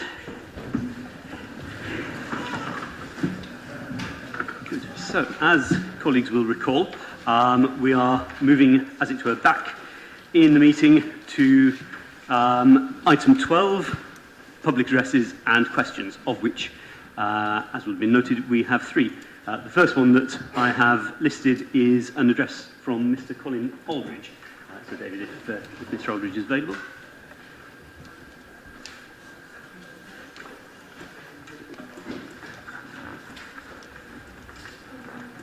Mr. Aldridge, welcome. You're an old hand at this sort of thing, but as you know, time limit of 5 minutes, but please fire away. The floor is yours. Thank you. Hello. I came here about 2 years ago talking of drug consumption rooms. This time, I'm here to ask the council to try to gain permission for a drug DRC trial in Oxford. Since the Defence of the Realm Act was introduced around the time of the First World War, we have had illegal drugs on our streets. This has led to 4,561 deaths related to drug poisoning in England and Wales in 2020, up 3.8% from the previous year, and the highest number since record began in '93. Criminalising drug use is not working. There are many in society who now realise this course of action needs to change into a health challenge. Forcing people into rehab through criminal justice system does, for the majority, fail as they are not willing participants. We can only improve the situation by having people wanted to change their actions. On Wednesday, 17th of January 2018, there was a debate about drug consumption rooms in which approximately 17 cross-party politicians, a large majority in favour, but as yet nothing has happened. DCRs are used in many different countries around the world. In terms of historical development of this intervention, the first supervised DCR opened in Bern, Switzerland in June '86. Further facilities of this type were established in subsequent years in Germany, the Netherlands, Spain, Norway, Luxembourg, Denmark, Greece and France. A total of 78 official drug consumption facilities currently operates in these countries. Following the opening of the first two drug consumption facilities in the framework of a 6-year trial in France, 2016, there were also 12 facilities in Switzerland with much success. This is a big step by itself to take by itself. Therefore, we need to have a trial to discover for ourselves the benefits and downfalls. Drug consumption rooms can introduce users to a healthier life and reduce the dangers of needles in our parks and streets. Also allowing users to take their chosen poison in a controlled and safer environment. Supplying drugs to users is illegal. which means our government is the only body able to debate and give permission for a trial. A precedent has been set with the trial of e-scooters in Oxford, which has just been extended. In a recent email from MP Layla Moran says, I understand that the Drug Death Task Force set up by the Scottish Government supports the introduction of safer consumption facilities in Scotland. The Drug Death Task Force has recommended that the UK Government consider a legislative framework to support their introduction. I am here to ask all councillors to come together to write a cross-party letter to the Government asking permission for a trial in Oxford City. We have waited long enough. It's time for action. I'm starting a petition asking Parliament to debate this. I will send each of you a link which I hope you will be able to sign and share in whichever way you feel. Thank you for listening.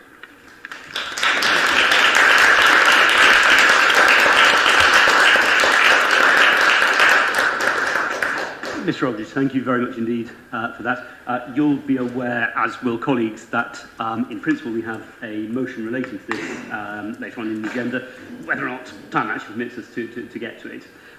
There is, of course, a written response from Councillor Upton, but Councillor Upton, do you want also to add a verbal response? Thank you, Lord Mayor. Yeah, Colin, thank you very much indeed for coming along to speak to us this evening. I couldn't agree with you more that drug consumption should be a public health problem and not a crime problem. We don't treat alcoholics as criminals. We shouldn't be treating drug addicts as criminals. Our current drug policy is clearly failing, and if I had the faintest hope that the Shower, who are currently in number 10 Downing Street, could focus on anything sensible and decent, I would set up a group to look at this tomorrow.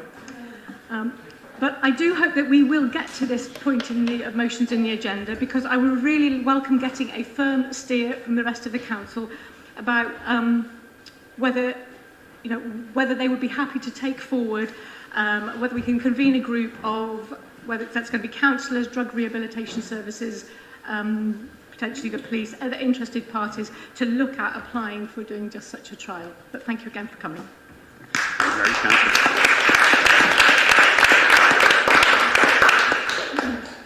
Colleagues, as you'll know from the agenda, we are in principle due an address and a question from Mr. Artwell. My understanding is that Mr. Artwell has indicated that he doesn't wish to speak tonight, but David, would you be able to... Mr. Artwell is present and, in fact, will be addressing us. Welcome. Thank you very much. Thank you very much. You have, as you know, 5 minutes for your written statement. Okay, I'm here with a very heavy heart, wishing to persuade you all to protect female-only spaces.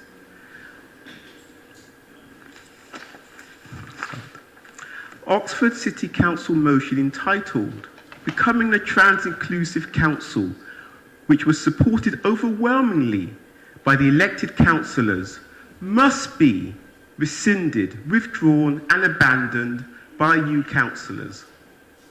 Female pupils and women will encounter intimidation from biological boys and men whilst in traditional single-sex spaces.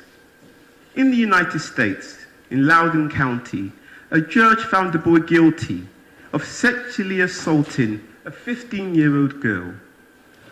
The transgendered boy, who was wearing a skirt, invaded the girls' toilets at Stonebridge High School in the United States, after the Education Board had also authorized boys to invade and disrespect traditional spaces for females only.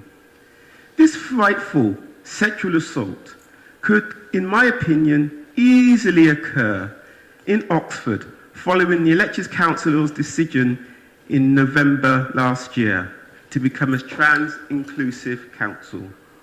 In 2020, the elected Oxfordshire County Council ignored the general safety of females and voted to authorise biological boys to access female traditional toilets in schools.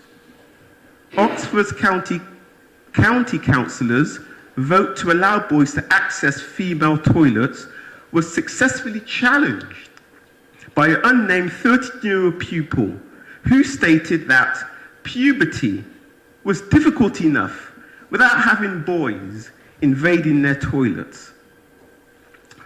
In 2020, with enormous support from Oxford's rank and file, this wise 13-year-old crowdfunded and challenged the decision in a judicial review at the High Court. The Oxfordshire girl who brought the judicial review won her case, and she said, all I wanted was them to apologise for trying to push the transgender toolkit on us. It is shocking and unacceptable that the double-dipping county councillors remained silent. Oxford's Feminist Union believes that Oxford City Council assisted the passage of the Trans-Inclusive Council motion. In my opinion, there is ample and empirical evidence of the real and present dangers that biological males pose whilst in traditional female-only spaces and toilets. The prison service reported that biological males in female prisons had raped numerous female prisoners and a female guard. Oxford, with its historic history of abuse of young girls by men, ought to make safeguarding of girls and women a priority. There was no call by the city councillors to protect girls and women from this clear and present threat from the trans inclusion policy. Women have every right to continue to expect women's refuge, sports facilities, female changing rooms, female prisons, rape crisis centres to be female only. For women in the public office to support the transgender inclusion policy is, in my opinion, proof that having ethnic minorities and women doesn't lead to superior, wiser decisions. That 38 Oxford City Councillors voted for the trans inclusion policy causes Oxford voters great shame and disappointment, and concern for the public safety of their sisters, wives, mothers, who could be forced to use traditional spaces with biological boys and men. Oxford City Council has nothing to be proud of. Thank you. Thank you, Mr. Outwell. My understanding is that, Councillor Aziz, you're wishing to give a verbal response. Yes. Democratic spaces and processes should not be used as a cover for making outlandish, unfounded and deeply problematic statements about anyone, let alone vulnerable minorities such as trans women, men and people. Transphobia or any form of bigotry cannot and must not ever be passed off as freedom of speech. Yet, this is exactly what is happening here tonight, and this is what is happening across the country due to a government stoking its cultural wars on the back of the most vulnerable in our society. There is truly nothing more shameful than denying people's humanity and human rights. There is nothing more shameful than trying to weaponize rape, sexual abuse and violence against women and girls to further dehumanize trans women, men and people. Transphobia is a form of misogyny and should be called out for being so. I'm very proud of Oxford City Council for passing a motion to become a trans-inclusive council, and I, along with my colleagues, will be doing everything in my power to work with all elected members to ensure this motion is put into action. Indeed, Councillor Louise Upton and I are due to meet Councillor Lucy Pegg and hopefully Councillor Chris Jarvis, who wrote and proposed the motion in the next week or so. Thank you, councillors. I'm very proud that Oxford City Council flies a transgender flag over the Town Hall annually on the Trans Day of Remembrance, which is on November the 20th. As we know, this is a day when we honour, mourn and remember the names of our trans siblings who lost their lives in acts of transgender violence. I'm very proud of the fact that this council has approved the creation of a Violence Against Women and task force focused on tackling misogyny across our city. This is, of course, an inclusive and intersectional space which will, of course, include our trans sisters. I'm very proud of the fact that Oxford City Council has elected more councillors of LGBTQIA+ backgrounds from all parties. And before I end, I'd also just like to acknowledge the harm of this so-called speech that's been made this evening and the pain that it must have caused a lot of people in this chamber and those listening. Thank you.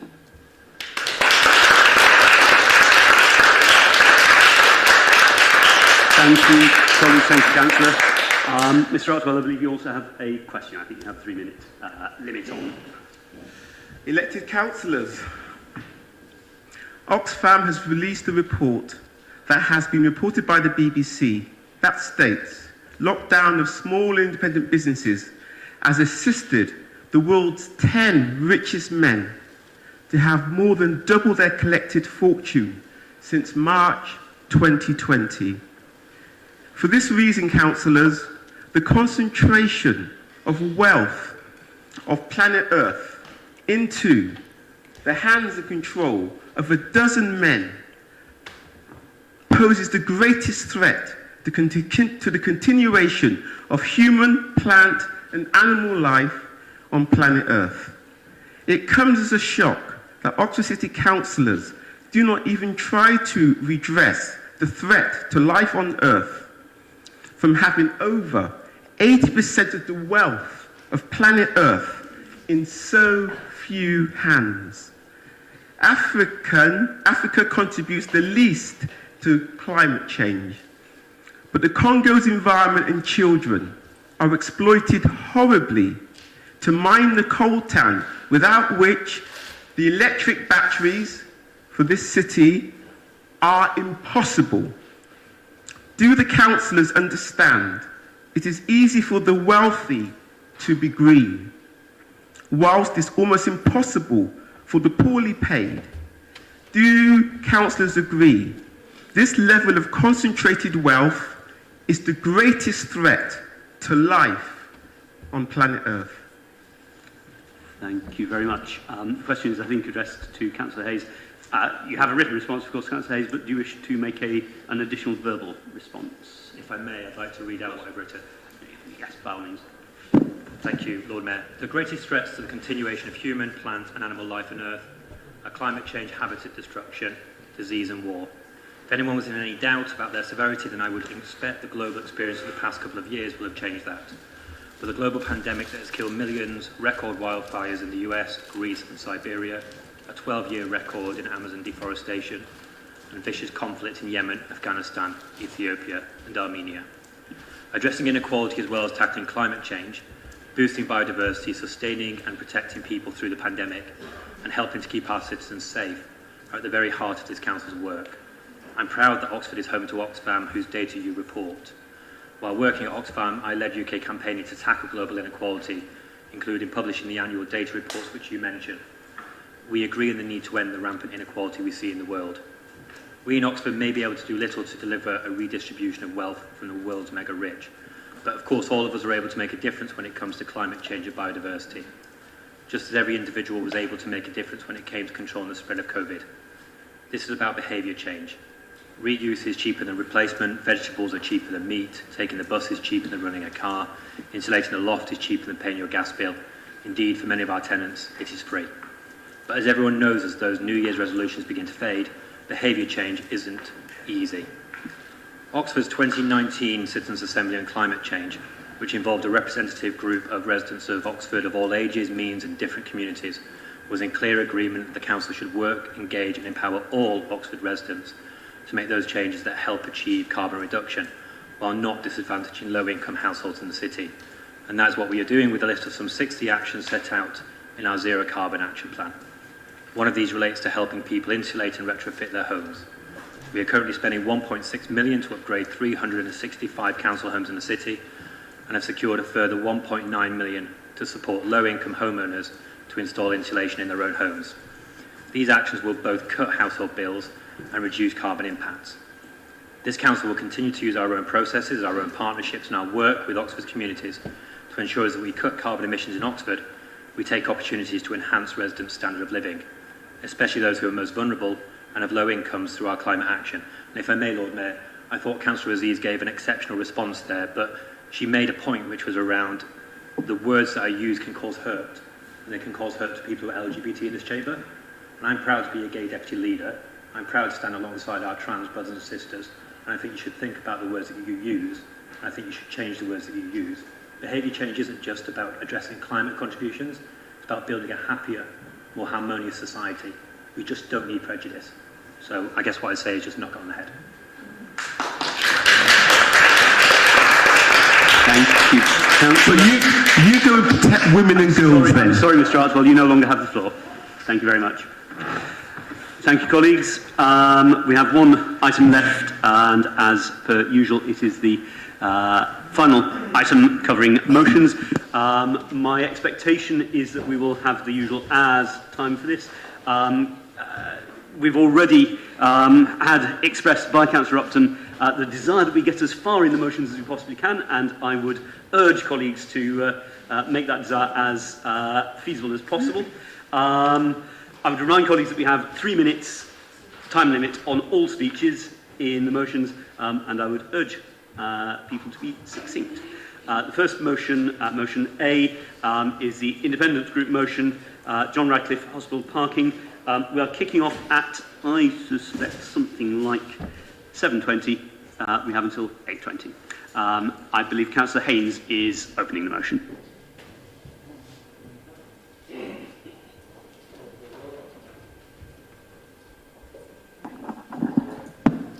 Thank you, Deputy Lord Mayor. This is a motion for a multi-storey car park for the John Radcliffe Hospital. It is grossly unfair on people who are sick and friends and family of those wanting to urgently visit people in the hospital to allow the situation to continue. An increase in parking capacity would reduce the congestion on local roads, freeing up the road network to other traffic, including buses and ambulances, reduce the pollution inhaled by cyclists, pedestrians and local residents from vehicles queuing with engines running, reduce lost time and missed appointments which cost the health service a fortune, make it easier for staff to access the hospital, helping to reduce staffing shortages, potentially increase parking revenue for the hospital trust from additional vehicle parking. I hope this motion can be carried to resolve this long-standing issue for now and into the future, to alleviate some of the problems that the public so clearly and desperately need. I understand that one of the situations they've mentioned is buses. Well, I'm afraid that County Council have taken off more bus routes and made it more impossible for people to get to the hospital. And I think, quite honestly, this does make a lot of sense to do this. I have a petition here on how many people are interested in signing it. And so far, online, we've got 4,930 people agree that we need one up there, and a paper petition of 1,385, which comes to a total of 6,315 people who all desperately need one up there. And I have not found one single person who said, no, we don't want one up there. It makes common sense to have one, so please vote for one in. Thank you. Thank you very much indeed, Councillor. Councillor Malik, I believe you are seconding. Do you wish to do that now or reserve your right? I reserve the right to speak later. Okay, understood. Thank you. Colleagues, we have a proposed amendment from Councillor Hollingsworth, and I would like to move on to covering that amendment. So, Councillor Hollingsworth, if you would. Yes, I'll be brief, Deputy Lord Mayor. This slightly unusually constructed motion takes the motion that was passed by this council on the 7th of October, which explicitly voted against increasing car parking at the John Radcliffe, and then adds the extra words about the petition for a multi-storey car park. It doesn't actually explicitly say increase, but it's helpful that the mover of the motion has made it clear, so we're absolutely clear what it is that we're voting on here. My amendment is to restate the long-standing policy of this council, the long-standing policy of Oxfordshire County Council, and of course the Oxfordshire County Council has been doing quite a lot recently to address traffic issues, so I'm very much looking forward to support from the twin-hatting bits of the council here. And moreover, I'm moving an amendment which sets out the position supported by Oxford University Hospitals Trust, which also does not wish to increase the car parking on site. And before we we were overtaken by the COVID crisis, there were a series of increasingly constructive meetings between the two councils and the hospital trust, actually stemming from that original motion, preceding the original motion, but which were referred to in the original motion in October 2019. Which were moving towards identifying exactly the kind of sustainable transport solutions which are needed to address the challenges. Obviously, that's been difficult to continue during COVID. The Trust has had other, more important, bluntly, things on its mind for the short term. But it's difficult to see a more important medium to longer term issue, particularly for those people in Marston and Headington through whose neighbourhoods this traffic goes. So I would urge the Council to stick to the position that it's always held, to support the position of the Trust itself, and to vote for my amendment, and then essentially to restate what we said on the 7th of October 2019. Thank you very much, Councillor. I think I may have just seen Councillor Hayes wishing to second. Reserving the right or speaking now? Speak now. Thanks, Lord Mayor. I'll speak briefly in order that we can have a debate. But I think the point that I want to make really is that, as Alex says, there was significant progress being made between the councils and the Trust in coming up with some of the transport solutions we know we all need. And as best they could, the Trust have worked with the councils during the pandemic. So last year we held a Zero Carbon Oxford Summit, to which the Trust came along and were an active contributor. They signed up towards our ambition to be a net zero city by 2040 or sooner. All of the partners in the room were explicit about the fact that this was going to be an exceedingly tall order, but that in order to achieve it, we have to work together, and we must work together to achieve it, because if we don't, we will undermine any prospect of protecting humanity on this planet. They could not have been clearer about that in that meeting and subsequent meetings. And in subsequent meetings, we've adopted the Zero Carbon Oxford route map, which calls for a reduction of transport-related emissions by 88% by 2040. That is a significant tall order that has to be achieved. It's science-based, it's data-led, and the university hospitals have been aware of and supportive of our efforts. Indeed, at the summit, going so far as to say, and I'll read this out, we are committed to making it easier for patients and staff to access our sites, working collaboratively with other local organisations to best serve our population. So I think it is important to restate this council's position. I think it is important to restate our position in line with the county councils, to acknowledge that even during the time of pandemic, where work has paused, there is still that undercurrent of support. And actually, by setting these really tough and tight targets that we need, and we know we need, to redouble all efforts. There are policies that now could be brought forward with the new administration, which, through the statements and the measures and the targets that is brought forward, seem to suggest that they're far more ambitious than the predecessor, and we certainly welcome that. And I guess the last thing that I would want to say is that we obviously have two significant opportunities to improve bus travel in the city. We have the BSIT plan, which is about improving connectivity and networks and what travel looks like, a significant multi-million-pound investment locally if we can bring that off. And we've also got the Zebra bid, which I referred to in one of my answers to a question I received, which is about achieving a zero-emissions bus fleet. And that would help to bring forward not just better bus travel, not just a better experience for bus passengers, but greater connectivity and a reduction of our emissions, which is what we all want to achieve, including through the restatement of this position. Thank you very much, Councillor. We move on to a debate on the amendment. Do I have other speakers? I think I saw Councillor Chapman, then Councillor Ross-Smith and Councillor Outpatient. Yeah, thank you, Deputy Lord Mayor. The John Radcliffe Hospital is in the heart of my ward. I'm very proud of it. I'm very proud of the people who work there. And I think we should take every opportunity to thank them for all they're doing. And a number of the access points also pass through it. My view is that while the heart of the motion and its sort of views about the symptoms is fine, its solution is one-dimensional. A multi-storey car park will not do the job. We need a sustainable solution to this, and one which will last over a long period of time, and one which is also environmentally green. So I put 4 suggestions on the table.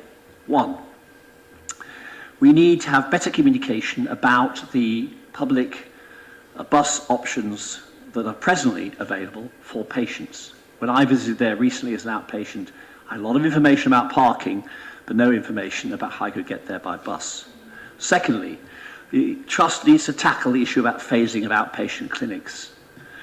it is always said that, the clinics are phased for the benefit of the consultants rather than the patients. I think that would be rather cynical. But I do think there is an issue about where they are phased across the week.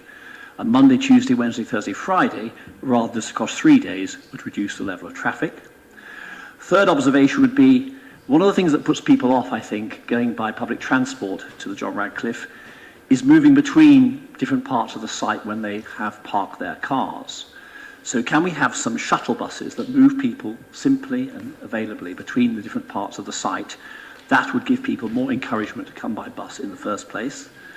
And the fourth issue is the one that Alex has addressed in his amendment, which is shuttle buses moving from key drop-off points around the city on a single stop to the John Radcliffe, using bus lanes to speed up their progress as much as possible.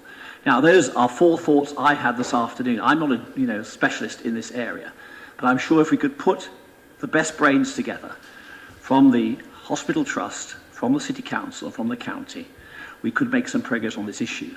Because whilst COVID and other distractions is a reasonable excuse for not making much progress over the past 2 or 3 years, I would not like to be in a position to come back to this chamber in 3 or 4 years' time and still be having the same conversation.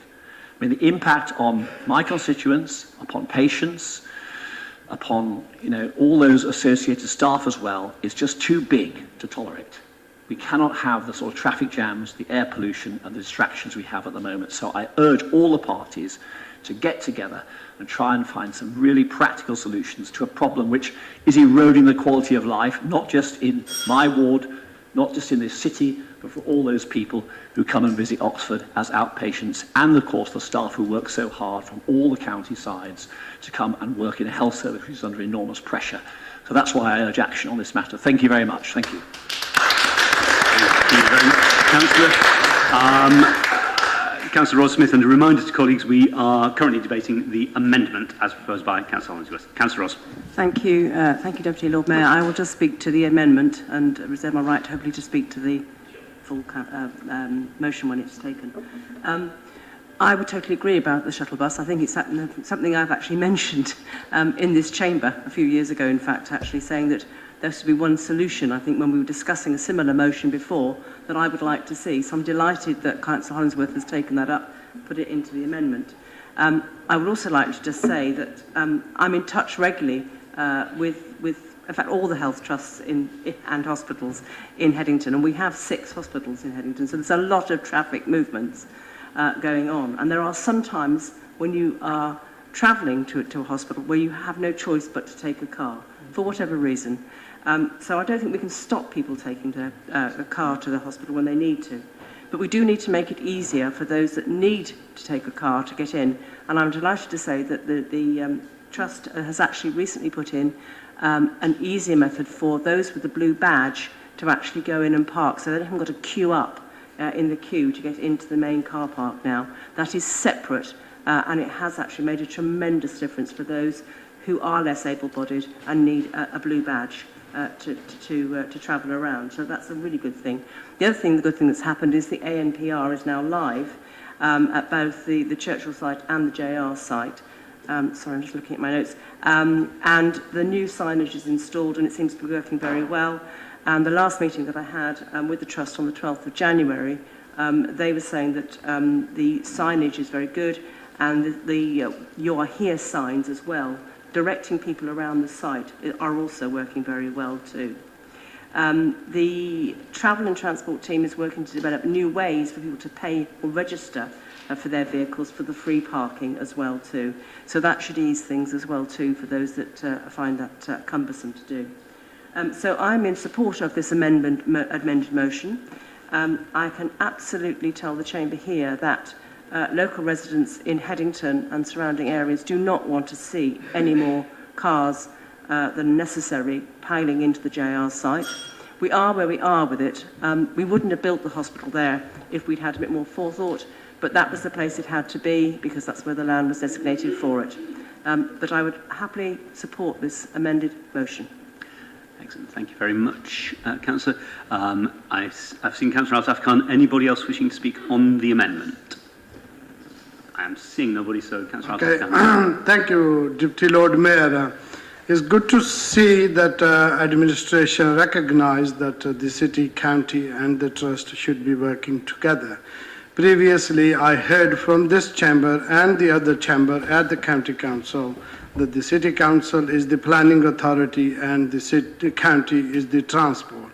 So to address this problem, this need to be looking all the options, as I think this amendment does direct towards that, looking other options than the multi-story car park. Is not only multi-story car park building and then putting all the cars onto the same roads can't take any more traffic. So my only suggestion, what is already being said, is that if city and county working together with the trust, they should build or ask trust to have a master plan for the Headington area where the 5 hospitals are based. We have invited the trust person into our ward meeting in Headington and asked this question, and it doesn't seem to me that they have a master plan to work. So there is a planning application comes for different reason and different grounds, and that application is looked for planning matters and then goes through, and the issue of this transport is still lingering for some time. But now, as the administration changed at the county council and the city is looking more working together with the county and with the trust, so I think that's a way forward to work together and have a master plan for these hospital sites, and working different type of the ways we can bring people or people can come. I have sympathies for the disabled visitors or the family wanted to come, but they needed to come in a quicker, cleaner and greener way, and that need to be worked by these authorities. Thank you. Councillor, I've seen nobody else indicating to speak on the amendment debate, and therefore I believe Councillor Hollingsworth to sum up. Would that be correct? Fire away, off you go. It was kind of my assumption that I was standing to be corrected. No, it's good. Right. I know no more than you. Thank you for the supportive comments. I'll just sort of pick up on a couple of those. The last comment from Councillor Altaf Khan. The motion, as I'm intending to amend it, leaves in the first paragraph, which incidentally I wrote when I amended it on the 7th of October 2019, which sets out the need to work collectively on delivering a master plan. Because you're right, there is an absence of a master plan, and that makes life extremely difficult.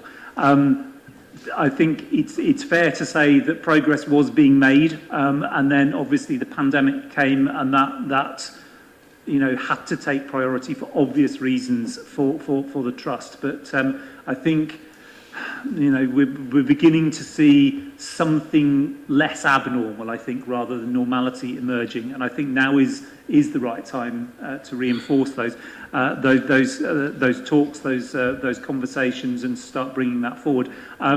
And also, it is good that the new administration at the County Council have added some additional energy and political impetus, but the officer and professional impetus was there before. It's just building on the same thing. In fact, actually, staff turnover is probably more of an issue.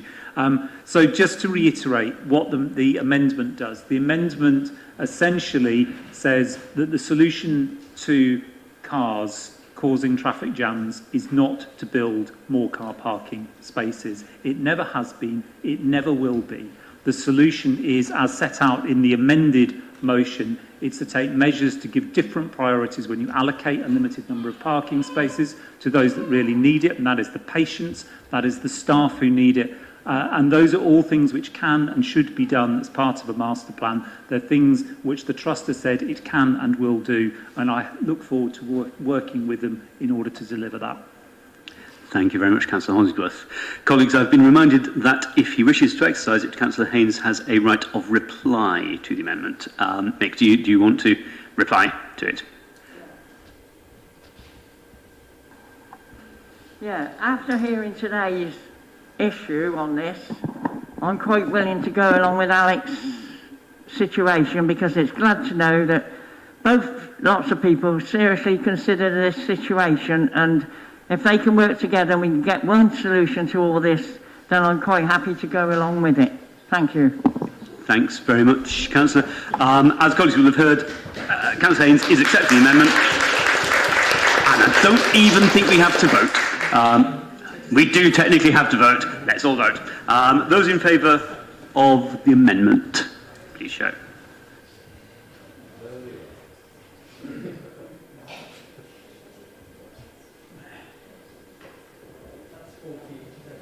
Okay, once again, unanimous. Yeah. Thank you very much indeed, colleagues. That is very, very clear.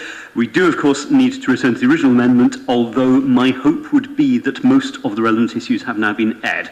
However, even supposing nobody else to wish to speak, Councillor Malik, of course, has reserved his right to speak as seconder. Do I see, Sarge, if you don't mind, before you speak, anybody else wishing to speak, or are we? I'm seeing Councillor Smith. I'm seeing Councillor Smith, I'm seeing Councillor Wolf, I'm seeing Councillor Al-Tafkan. Sarge, you can speak whenever you like, now or at the end. I'll speak in the end. Okay, Councillor Ross Smith, please. Thank you. I'd just like to correct one thing, if I could, that was said earlier this evening, and that was the County Council has actually cut the bus services to the JR site. It hasn't. The bus companies have actually, if they've made changes, they've made changes because of something actually that has been mentioned earlier on, I think actually by the leader of this council, was that bus numbers have gone down, unfortunately, through the pandemic, and they're not rising fast enough yet to support the full services that we've had in the past in Oxfordshire, which is a shame. Thank you very much, Councillor. Councillor Wolf, please. Thank you, Deputy Lord Mayor. Can I just be clear? Am I speaking to the substantive? Speaking to the amendment, the motion as amended, full text will be found on page 65. Yeah, to the substantive, yes. Okay, thank you. Yes, thank you for the contributions. I particularly appreciated Councillor Chapman's constructive comments about sort of actions that could be taken immediately, which were really helpful, I thought. Thank you.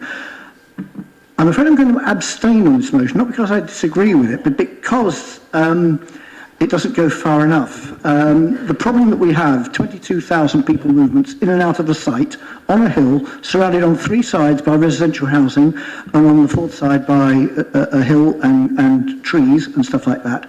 The scale of the challenge is way beyond shuttle buses, I have to say. It's certainly cars, that cannot continue, and not, the solution has to be far more radical, I think.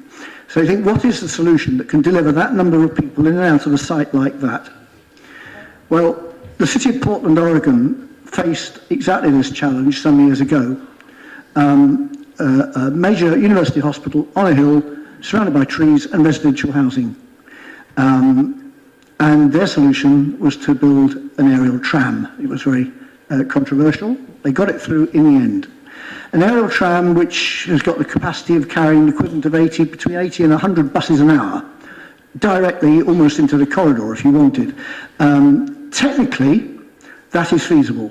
I am absolutely convinced of that. Whether it's feasible in other senses, land ownership is a particular issue, I think, on the other side of the A40.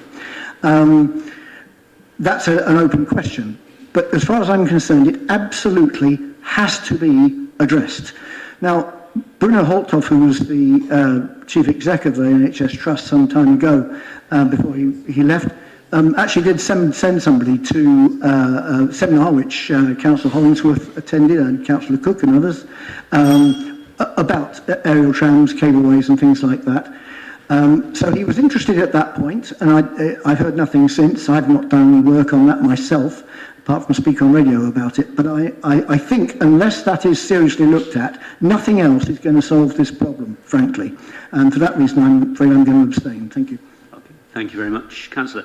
I have Councillor Al-Tafkan next. I've also seen Councillors Hollingsworth and Hayes. Thank you. I accept this situation from October 2019 have changed, or the talk started and did not progress as it should have. I also heard the emission needed to be reduced because of the cars. It's not only car emission at the JR and other hospital site.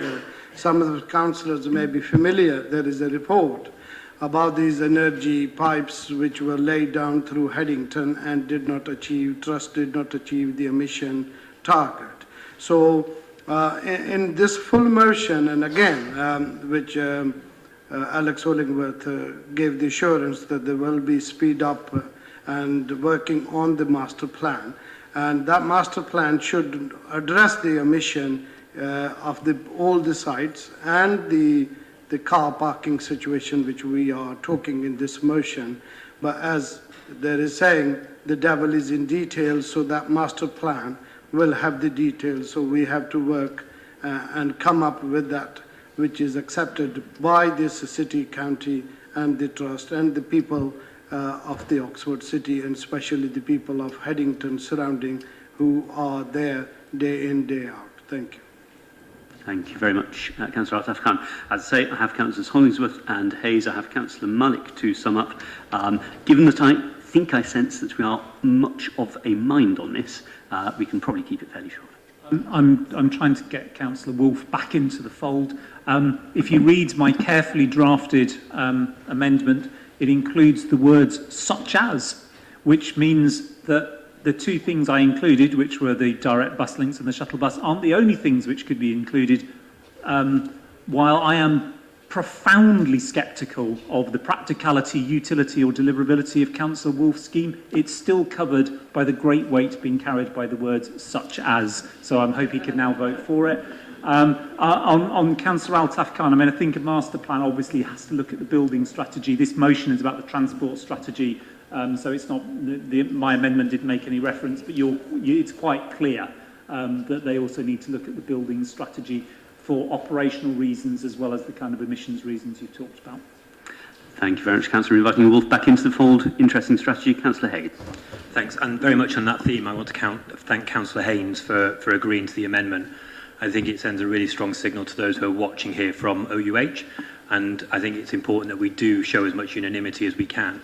On Councillor Wolfe's suggestion, literally blue skies thinking, which I'm a fan of, I would endorse what Alex has said around the weight that could be placed on such as, and I would also say that while I'm also sceptical, you have in the County Council an alliance between the Labour Party, the Liberal Democrats and your own party.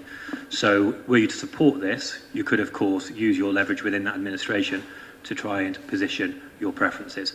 And I think the last thing I would want to say, again in the spirit of consensus, is to endorse what Councillor Ross Smith said, that it was not the County Council that had made the cut to the bus service, but to say that the perception only arises, I think, because the press release which went out bore the quote from one of your colleagues, and so that's probably why that perception is there.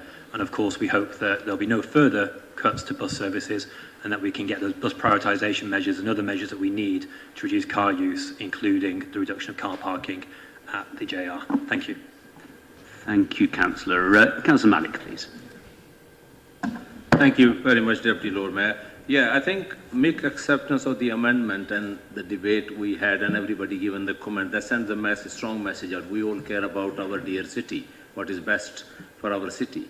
And the idea is, like when you talk about the master plan, obviously the connection is very important from getting all the sites, especially from the park and ride, if you don't want people to drive into it. So these are those essential things. So as long as the people can be transported into the hospital, and that I think, I'm sure, in the master plan, city, county, and the OUCH will look into it. So thank you very much. I think we end up on a good note. So I'm hoping Councillor Wolfe will also vote for it. Thank you. Excellent. Thank you very much, Councillor Malik. We have very nearly ended up on a good note, but Councillor Haynes, of course, has the opportunity to sum up on the debate, should he so wish. Mick, do you want to say anything else? Splendid. We can move to a vote, colleagues. All those please in favour of the motion as amended.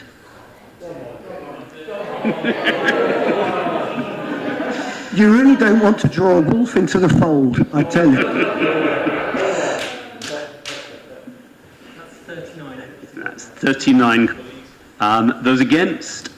I'm seeing none. Anybody abstaining? Eh, voilà.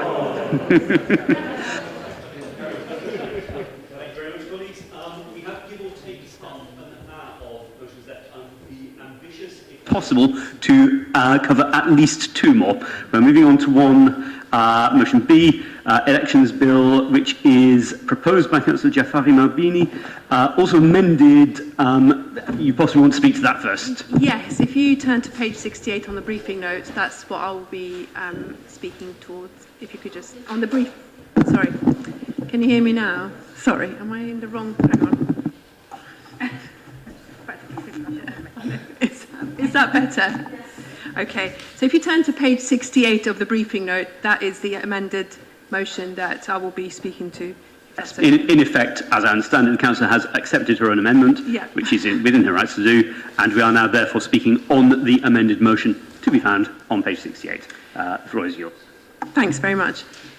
Well, we've all heard and seen how we're in the midst of a hailstorm of Cakegate, Partygate, tasteless Wallpapergate. But one thing that has not been spoken about greatly is how very competent this government, and in fact Boris Johnson, is at performative cruelty. He is very competent, him and his government are very competent at eroding the fabric of our fragile democracy. They are very competent at creating diversions. Everyone, whichever focus group, if you believe in focus groups, quicksand, will all agree, wherever you are in politics, our systems are not working. We've had an election of a lying Prime Minister. He has lied in every single profession he has belonged to. He was discussing beating up a journalist that was recorded, but yet all of this was dismissed at the time. And there has been the promotion of Christopher Dick. This has been going on since 2005, and the shooting of an innocent man, Jean-Charles de Menezes. He was denied justice via character assassination that was led from the top, and Christopher Dick was actually promoted to the highest office in the Met Police, as opposed to being held to account. So it's been going on for an awfully long time. At the moment, a third of all judicial reviews that asylum seekers have to go through, horrendous, uncertain times, against the Home Office, these are settled, a third of them are settled or decided in the claimant's favour. And all that uncertainty and pain that they go through. These bills will limit accountability further. The Judicial Review Bill, the Police Bill, the Elections Bill, and the Nationality and Borders Bill, which this Council has already spoken and voted against as much as we can, it will also cut off public access to information, make it harder to challenge injustice in court. It will give new powers to deprive citizenship without notice. It will criminalise those seeking sanctuary, and it will affect the marginalised worst, the Gypsy, Roma and traveller communities, and our black and brown citizens and residents. And you might ask, in whose interest is this? This is definitely not in the interest of those living in poverty, over 2 million people living in poverty, working families, marginalised communities, those that are affected by the policies. For example, the hike in national insurance by 10%, which will only increase power in the establishment, and it will benefit those who are wealthiest. You might think, well, why do we care? Because we're all the canary in the coal mine. There is the narrowing of a definition of a citizen will affect us all. You might not be the brainwashed Shamima Begum. You might not be a freezing cold asylum seeker. But you might have a brown or black neighbour who might be affected by this, who might be affected by the racist stop and search policies which have not been effective. You might know a domestic violence victim who knows of a presence of a knife, but now is going to be criminalised for that. I now have rights, even though I arrived by a family reunion because I'm a good migrant. But how long will that continue for? How did we get here? It has been decades of racism and xenophobia, and now government-manufactured antipathy against judicial reviews and human rights, and calling all those who fight for social justice woke. Just to sum up, we need to learn from the youth in our city. I'll come back to that point at the end. Please support this motion. Excellent. Thank you very much, Councillor. Do we have a seconder? Yes, Councillor.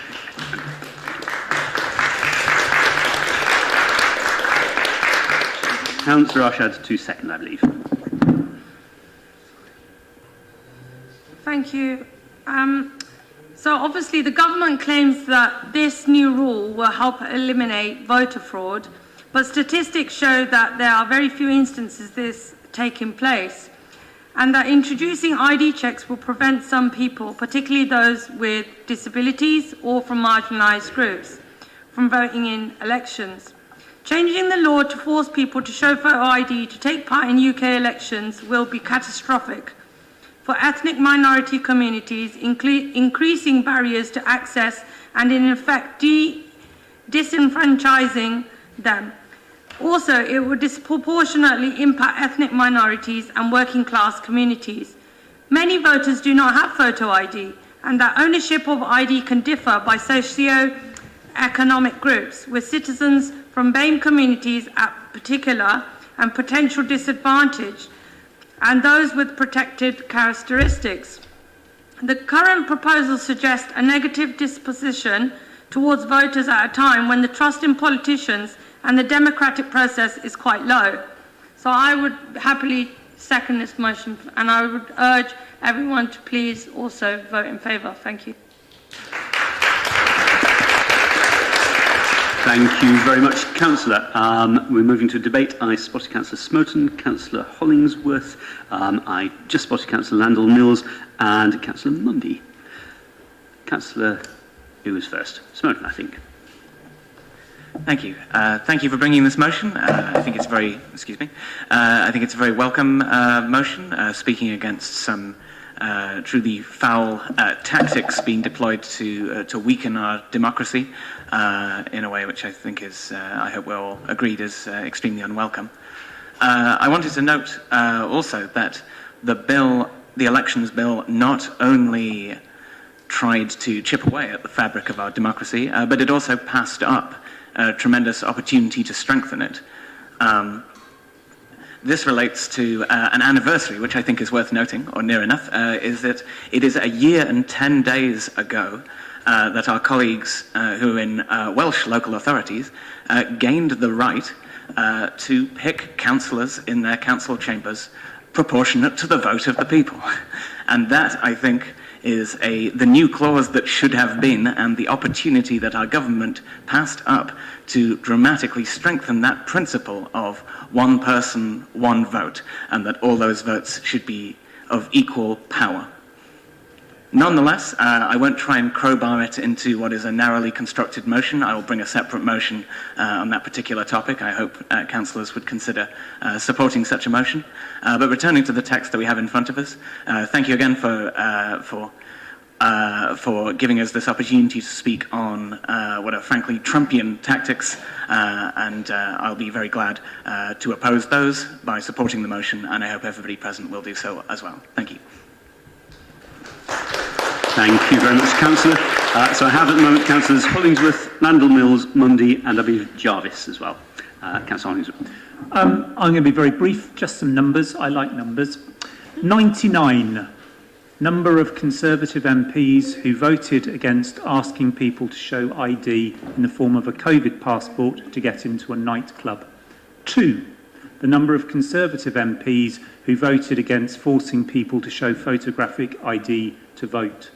With the exception of those 2, and I'm not going to name them because one of them is appalling and I don't want to give him any kudos, I think the question that it begs is who benefits, and who is it that benefits from attempting to disenfranchise millions of people for a problem that literally does not exist. This is a shameful attack on democracy. Thank you very much, Councillor. Councillor Landell-Mills, if you would.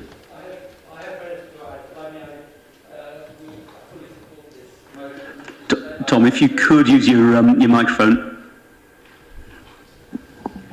I have little to add to what's already been said. I think we fully support this motion, which is obviously a naked attempt to gerrymander the electoral process in the most despicable way, and as simple as that. Thank you. Thank you, Councillor. Admirably succinct. Councillor Mundy. So I'd also like to speak in favour of this amended motion, and to talk a little bit about the police crime sentencing and courts bill and the immigration and borders bill. So the people of Oxford over the last year have expressed themselves through protest about both of these bills. Most recently, the Oxford Student Union called a protest on Broad Street, which called for the Lords to throw out the immigration and borders bill. the PCSC persecutes minorities by increasing police powers. It criminalises Gypsy, Roma and traveller communities for their way of life. It places potentially greater punishment on defacing statues than on a conviction for rape. The bill attempts to criminalise inconvenience caused by our right to protest. The government, as has been referred, would rather defend the right of the individual not to wear a mask or take a COVID test, while still trampling on the freedom of our people to express opposing views to their own. The Immigration and Borders Bill attempts to reverse our international commitment to the rights of people to claim asylum. Despite catastrophic failures by Western powers, including the UK, to protect civilians from enormous harm, in many cases resulting from the imperialist aggression, our government seeks to ignore the needs of people fleeing the devastation of those wars. The persecution of despotic regimes and the impact of environmental disasters. These are often caused or exacerbated by climate change. And as we know, the warming of our planet and increasing CO2 levels is being caused by a fossil fuel industry and historic high emissions from industry that is based and financed predominantly in the global north, where the UK is, of course. All the while, it is nations in the global south that suffer most from the consequences of this, and that is, of course, where we get the most asylum applications from. So, yeah, we must support this bill and support the message about the PCSC bill and the Immigration and Borders Bill. Thanks. Thank you. Thank you very much, Councillor. Councillor Jarvis, please.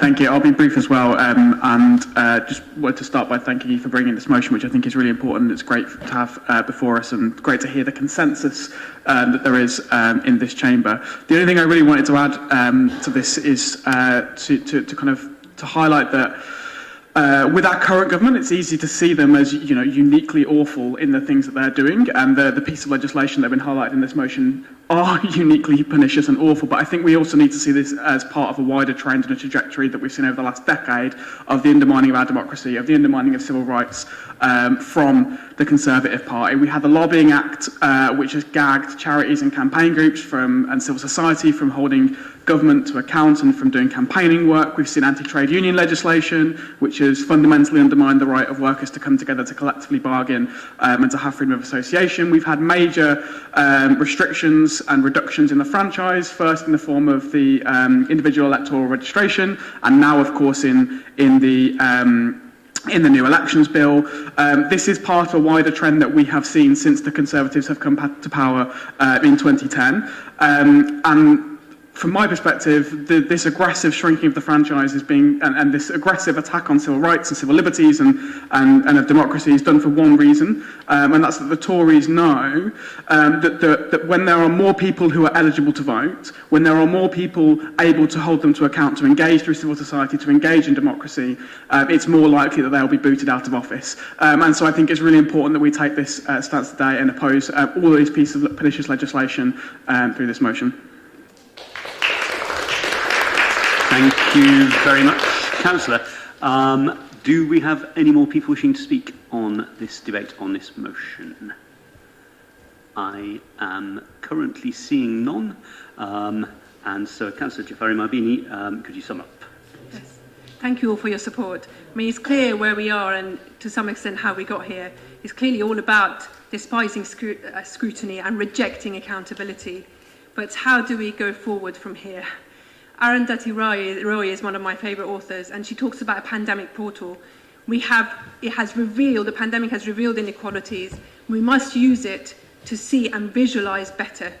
The Black Lives Matter protests that seemed like many, many months and years ago during the pandemic really showed us, all of our young people in the city, for once town and gown were united around the fight for social justice and an end to racial injustice and inequity. We have also seen the amazing demonstrations by the young people of Oxford and Help the World Oxford, who have come to speak about the daily brutality that our Palestinian people suffer at the hands of the Israeli government. our young people know that all of our causes are global, oppressions are linked, and that actually, if you think about it, we do need to stop our slumber and think about how the arc of the moral universe bends towards justice. And by that, I mean that we all need to really support our young people, join the movements that we've seen, join Black Lives Matter, Sisters Uncut, the climate justice movements that we see all the time in our city, and think about the words of Frederick Douglass: if there is no struggle, there is no progress. Those who profess to favour freedom and yet depreciate agitation are men who want crops without ploughing up the ground.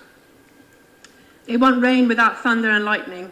They want the ocean without the awful roar of its many waters. This struggle may be a moral one, or it may be a physical one, or it may be both moral and physical, but it must be a struggle.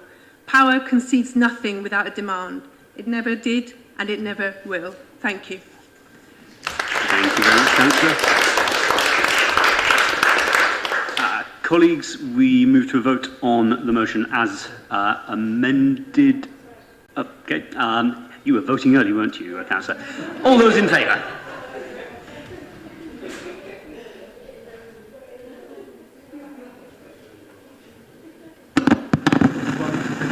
Thank you very much, Andrew. So passed there unanimously. Thank you very much, colleagues. My feeling is that we have a good 15 minutes remaining in the time allotted to motions. That is plenty enough time to fit in at least one more. So, Councillor Gant, lift the ban for asylum seekers. Thank you very much, Deputy Lord Mayor. Can you hear me okay with this microphone? Okay. Certain amount of overlap with the last motion, which is welcome.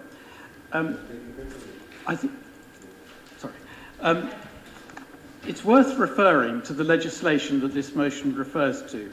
The official guidance issued by the Home Office and updated on the 4th of May 2021 says that it, quote, tells you about handling requests for permission to work from asylum seekers, failed asylum seekers, and those who have submitted protection-based further submissions. And it goes on, those who claim asylum in the UK are not normally allowed to work whilst their claim is being considered. They're instead provided with accommodation. The policy outlining when permission to work will be granted is set out in the immigration rules.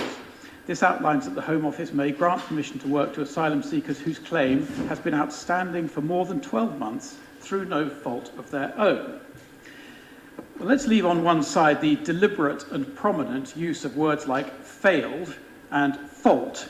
That style of using language is depressingly familiar from this government, and it's deplorable, but it's not our concern here.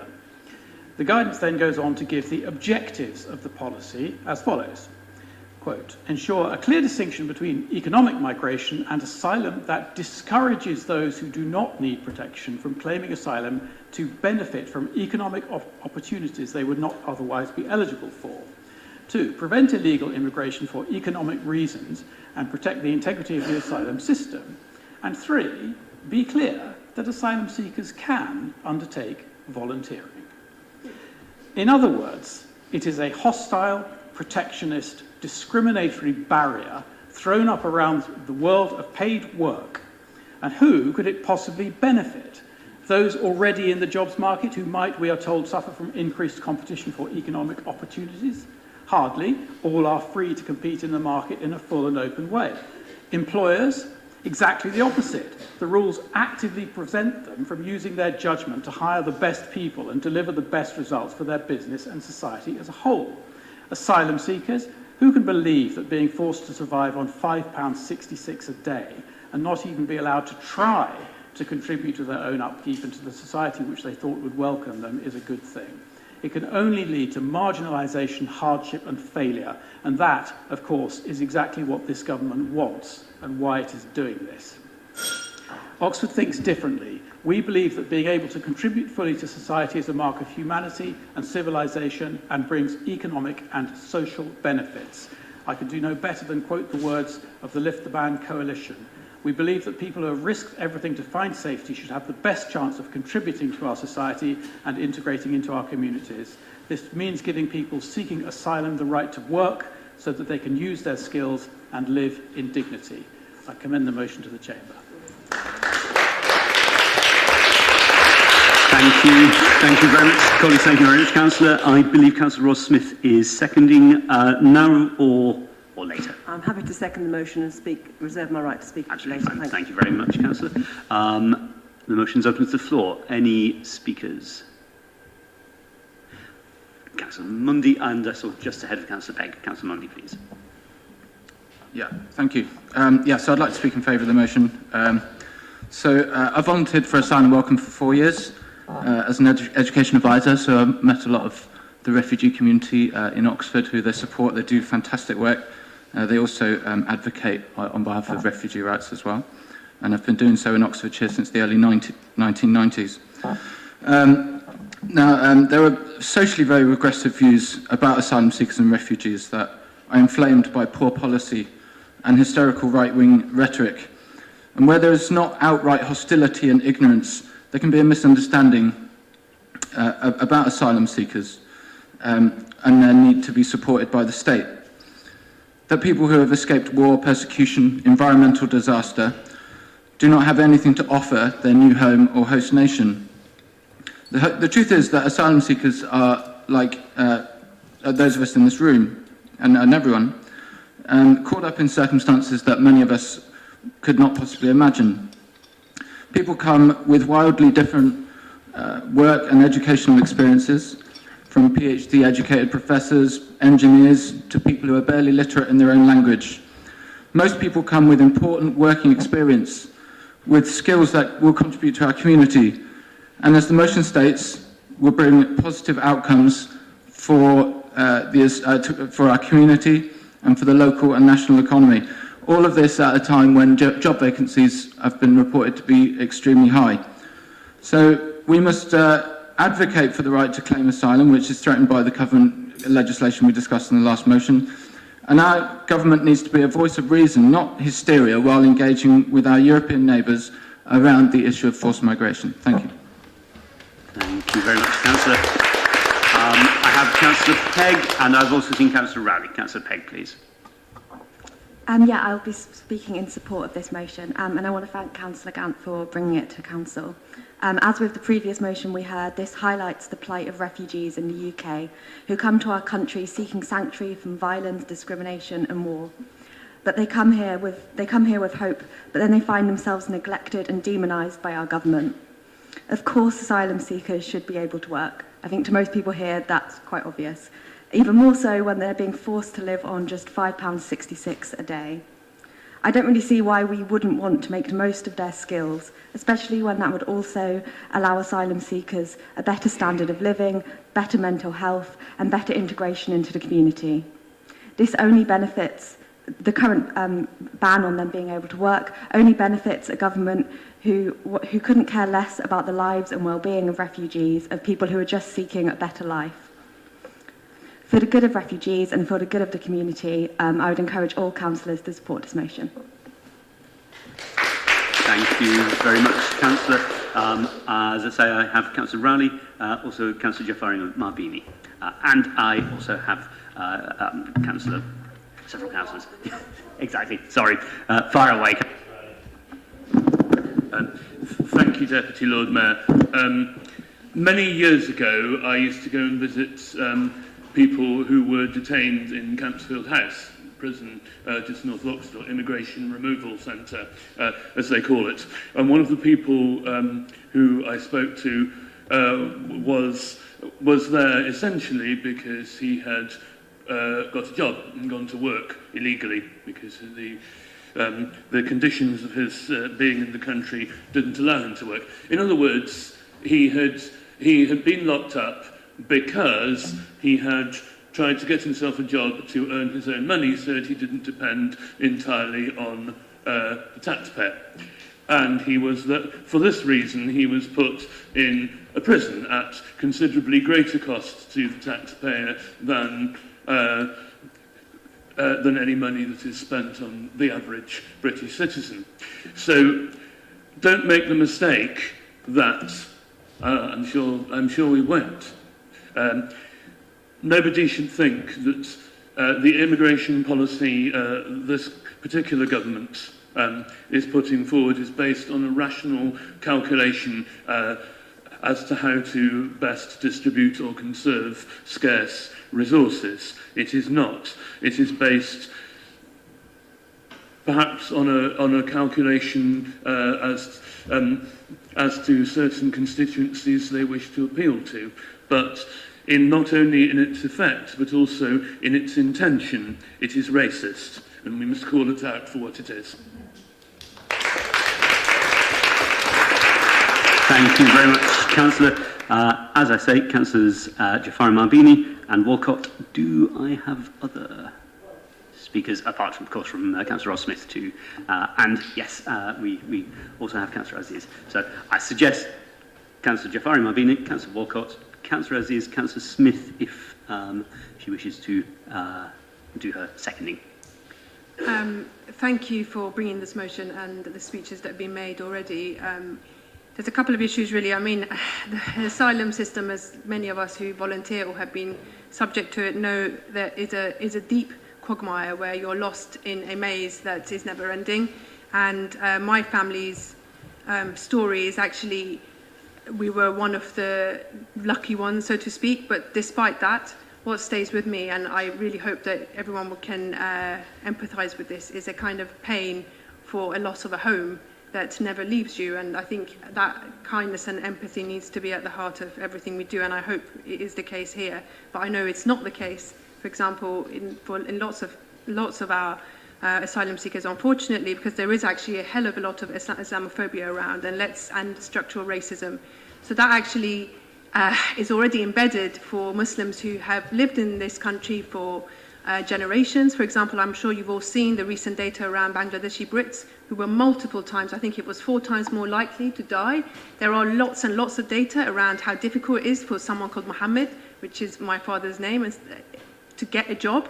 And it is astonishing that structural racism exists to that extent, and all of us are within our professional networks, I'm sure, are able to change that, even if it is by not doing that nod on the shoulder, that tap on the shoulder of someone that you like and and you go to the pub with, that you think would be better than having an open application. Or what happens actually quite often in a lot of places, including my own hospital, where a job description is essentially written for a person that you like and you get on with and you approve of. And let's just call it what it is. So the Middle East has burnt. The UK has had a massive role in that. And whilst that has happened, Islamophobia has risen and risen and risen in this country, whereby now there are people, and unfortunately some, that have been readmitted to the Labour Party too, a man called Trevor Phillips, who spoke of a nation within a nation. And these talking points have been taken up by the far right, who are causing so much damage and violence to our society. So I really implore you all to think about what you can do in your own circle to change structural racism. Thank you. Thank you very much, Councillor. We have technically 3 minutes to go, though I'm sure that colleagues will be happy to extend that hour. And I have Councillor Walcott, Councillor Aziz, and I believe Councillor Smith. Thank you. I'm really glad that this motion came. I don't really like talking about my own personal life at all, but I think it's very relevant and important here. My dad came to this country to do his master's from what was Sudan in the 80s, and he was a professor there. He came, did his master's, and then unfortunately the second civil war happened in our country, so he wasn't able to go back. And my mum and my sister were in what is Sudan, and they were able to come over as part of his visa as a student, but he was unable to go back because that's what happens when conflict starts. It just happens, these external things, and we know it's all remnants of colonialism, but the way it impacts people, it impacts families, it's something you'll never really truly understand. And it wasn't actually, it's one of the reasons I'm so involved in perhaps now politics now, is it wasn't until my parents were able to find a Labour MP to advocate for them, to help them get refugee status, to actually help my sister be able to get free school meals. It's things like that that stop people from having that humanity, from just being able to live, to work, to not have to work in the informal economy. We talk about crime and we see black and brown people always being stopped and searched and always being arrested, when it's not that they're not making good choices, it's that there hasn't been good choices made for them. And that's a very different situation and circumstance to find yourself in. And I'm really glad that we've brought this. I'm glad we're able to talk about it. But it's like, as Hosni has said, it's all the other issues to do with structural racism that we want to challenge as well as a group, cross-party. So I'm just really pleased that this is happening today. Thank you very much, Councillor. Councillor Aziz. Yes, thank you. So on one hand, we are constantly told that asylum seekers and refugees are coming here to take our jobs, migrants are coming here to take our jobs, and then we see that actually it's this government that is denying the basic human rights to people who are coming here, often escaping the very violence that our government has actually unleashed on them through a horrific foreign policy that, quite frankly, is not working and has created record numbers of refugees around the world. I think it's really important that this motion has been brought to this council chamber, so I'd like to thank the councillor for doing that. I think it's really important that we as a city, a very international city that is recognised as an international city, continues to join up the dots between what's happening internationally and what's happening here in our country. I also think it's really important for us to challenge the stereotypes and the tropes about refugees and migrants and asylum seekers. Asylum is a right that is enshrined in international law, and no level of shameful politicising of that international law should be accepted. We've already heard from colleagues in this chamber about their personal connection to this motion. I'm also the proud daughter of economic migrants. And when my dad first came to this country, like many people, he was subjected to grotesque levels of racism. On the windows of shops and cafes and pubs, it said no Irish, no dogs, no blacks, and I won't use the other word that was put there. Horrifically, because of the political trajectory in our country, all our rights are being rowed back. So I think we need to be really, really aware of that and not just see this as a motion about some people over there. This connects to all our rights, and it connects to us trying to build a city here that is a place where everyone can thrive. I will end up by saying that earlier on this evening, rather shamefully, we had to listen to a man making horrific statements about minoritized people, and we saw the way he was conflating language, horrific and violent language. And I think this type of violent language is being constantly used, and dehumanizing language has been constantly used when it comes to asylum seekers and refugees in particular, and migrant communities. So again, I'm really proud of this motion, and I'd like to back it. Thank you. Thank you very much, Councillor. Colleagues, we do technically have to extend the time. I believe we've now more or less reached 20 past. I am hoping that colleagues will be happy to do that. I'm certainly seeing no objection to it. My understanding in any case is that Councillor Smith remains to speak as seconder, and I would expect after that to move to the summation by Councillor Gant. Thank you. Fellow councillors, thank you for the support that's been given this evening to this motion. I expect Councillor Gant will actually admit that it was myself that wrote the motion and got him to propose it, because I wasn't sure at the time if I was going to be able to make this evening's meeting. So I feel it's my motion too. So absolutely want to second it. Can I say thank you to Councillor Munday for being a volunteer at Asylum Welcome.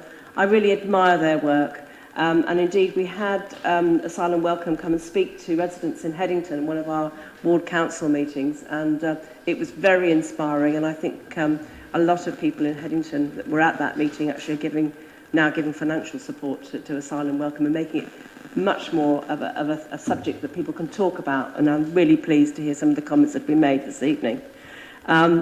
Councillor Rowley, thank you for your account of the asylum seeker that was imprisoned for seeking for work. That's absolutely awful, it really is.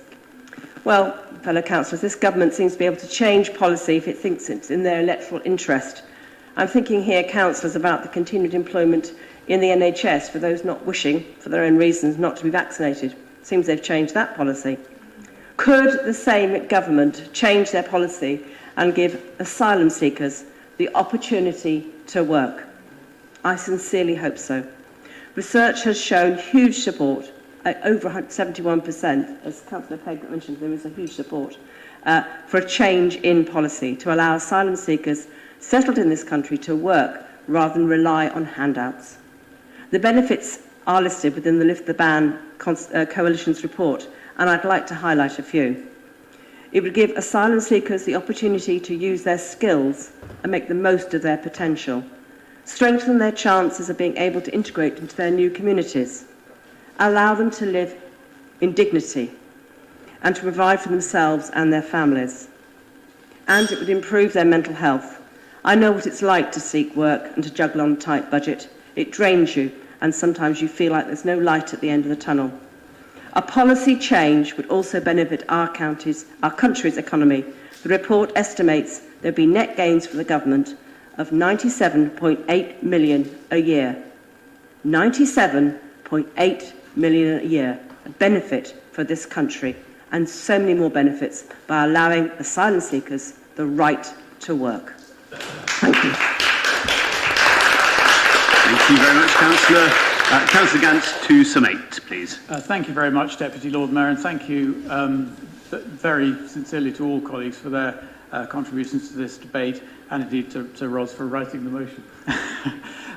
Particularly, if I may, to those who've shared their own personal stories. That's a brave thing to do, and it puts what we say here into context. But we are agreed about this, but let's agree about something else. It's quite easy for us in this chamber to pat ourselves on the back and feel good about something. Let's go out and do something about it. And let's begin by remembering that the City Rector reminded us earlier in this meeting that yesterday was the anniversary of the ending of the career of another leader who tried to ride roughshod over the democratic processes of Parliament, King Charles I. Now, I hope that even the Tory party would no longer defenestrate its leaders quite as terminally as that. But let's face it, he's got to go. Please support the motion.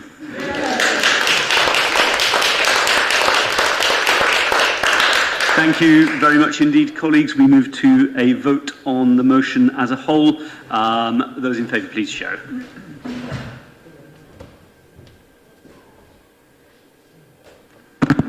.39, which is everyone, Deputy Lord Mayor. Once again, unanimous, which feels like a thing I have been saying quite often this evening. Councillors, colleagues, thank you very much for a remarkably straightforward meeting. And I look forward to seeing you again in a few weeks' time for what will no doubt be an equally as straightforward budget meeting. Thank you very much.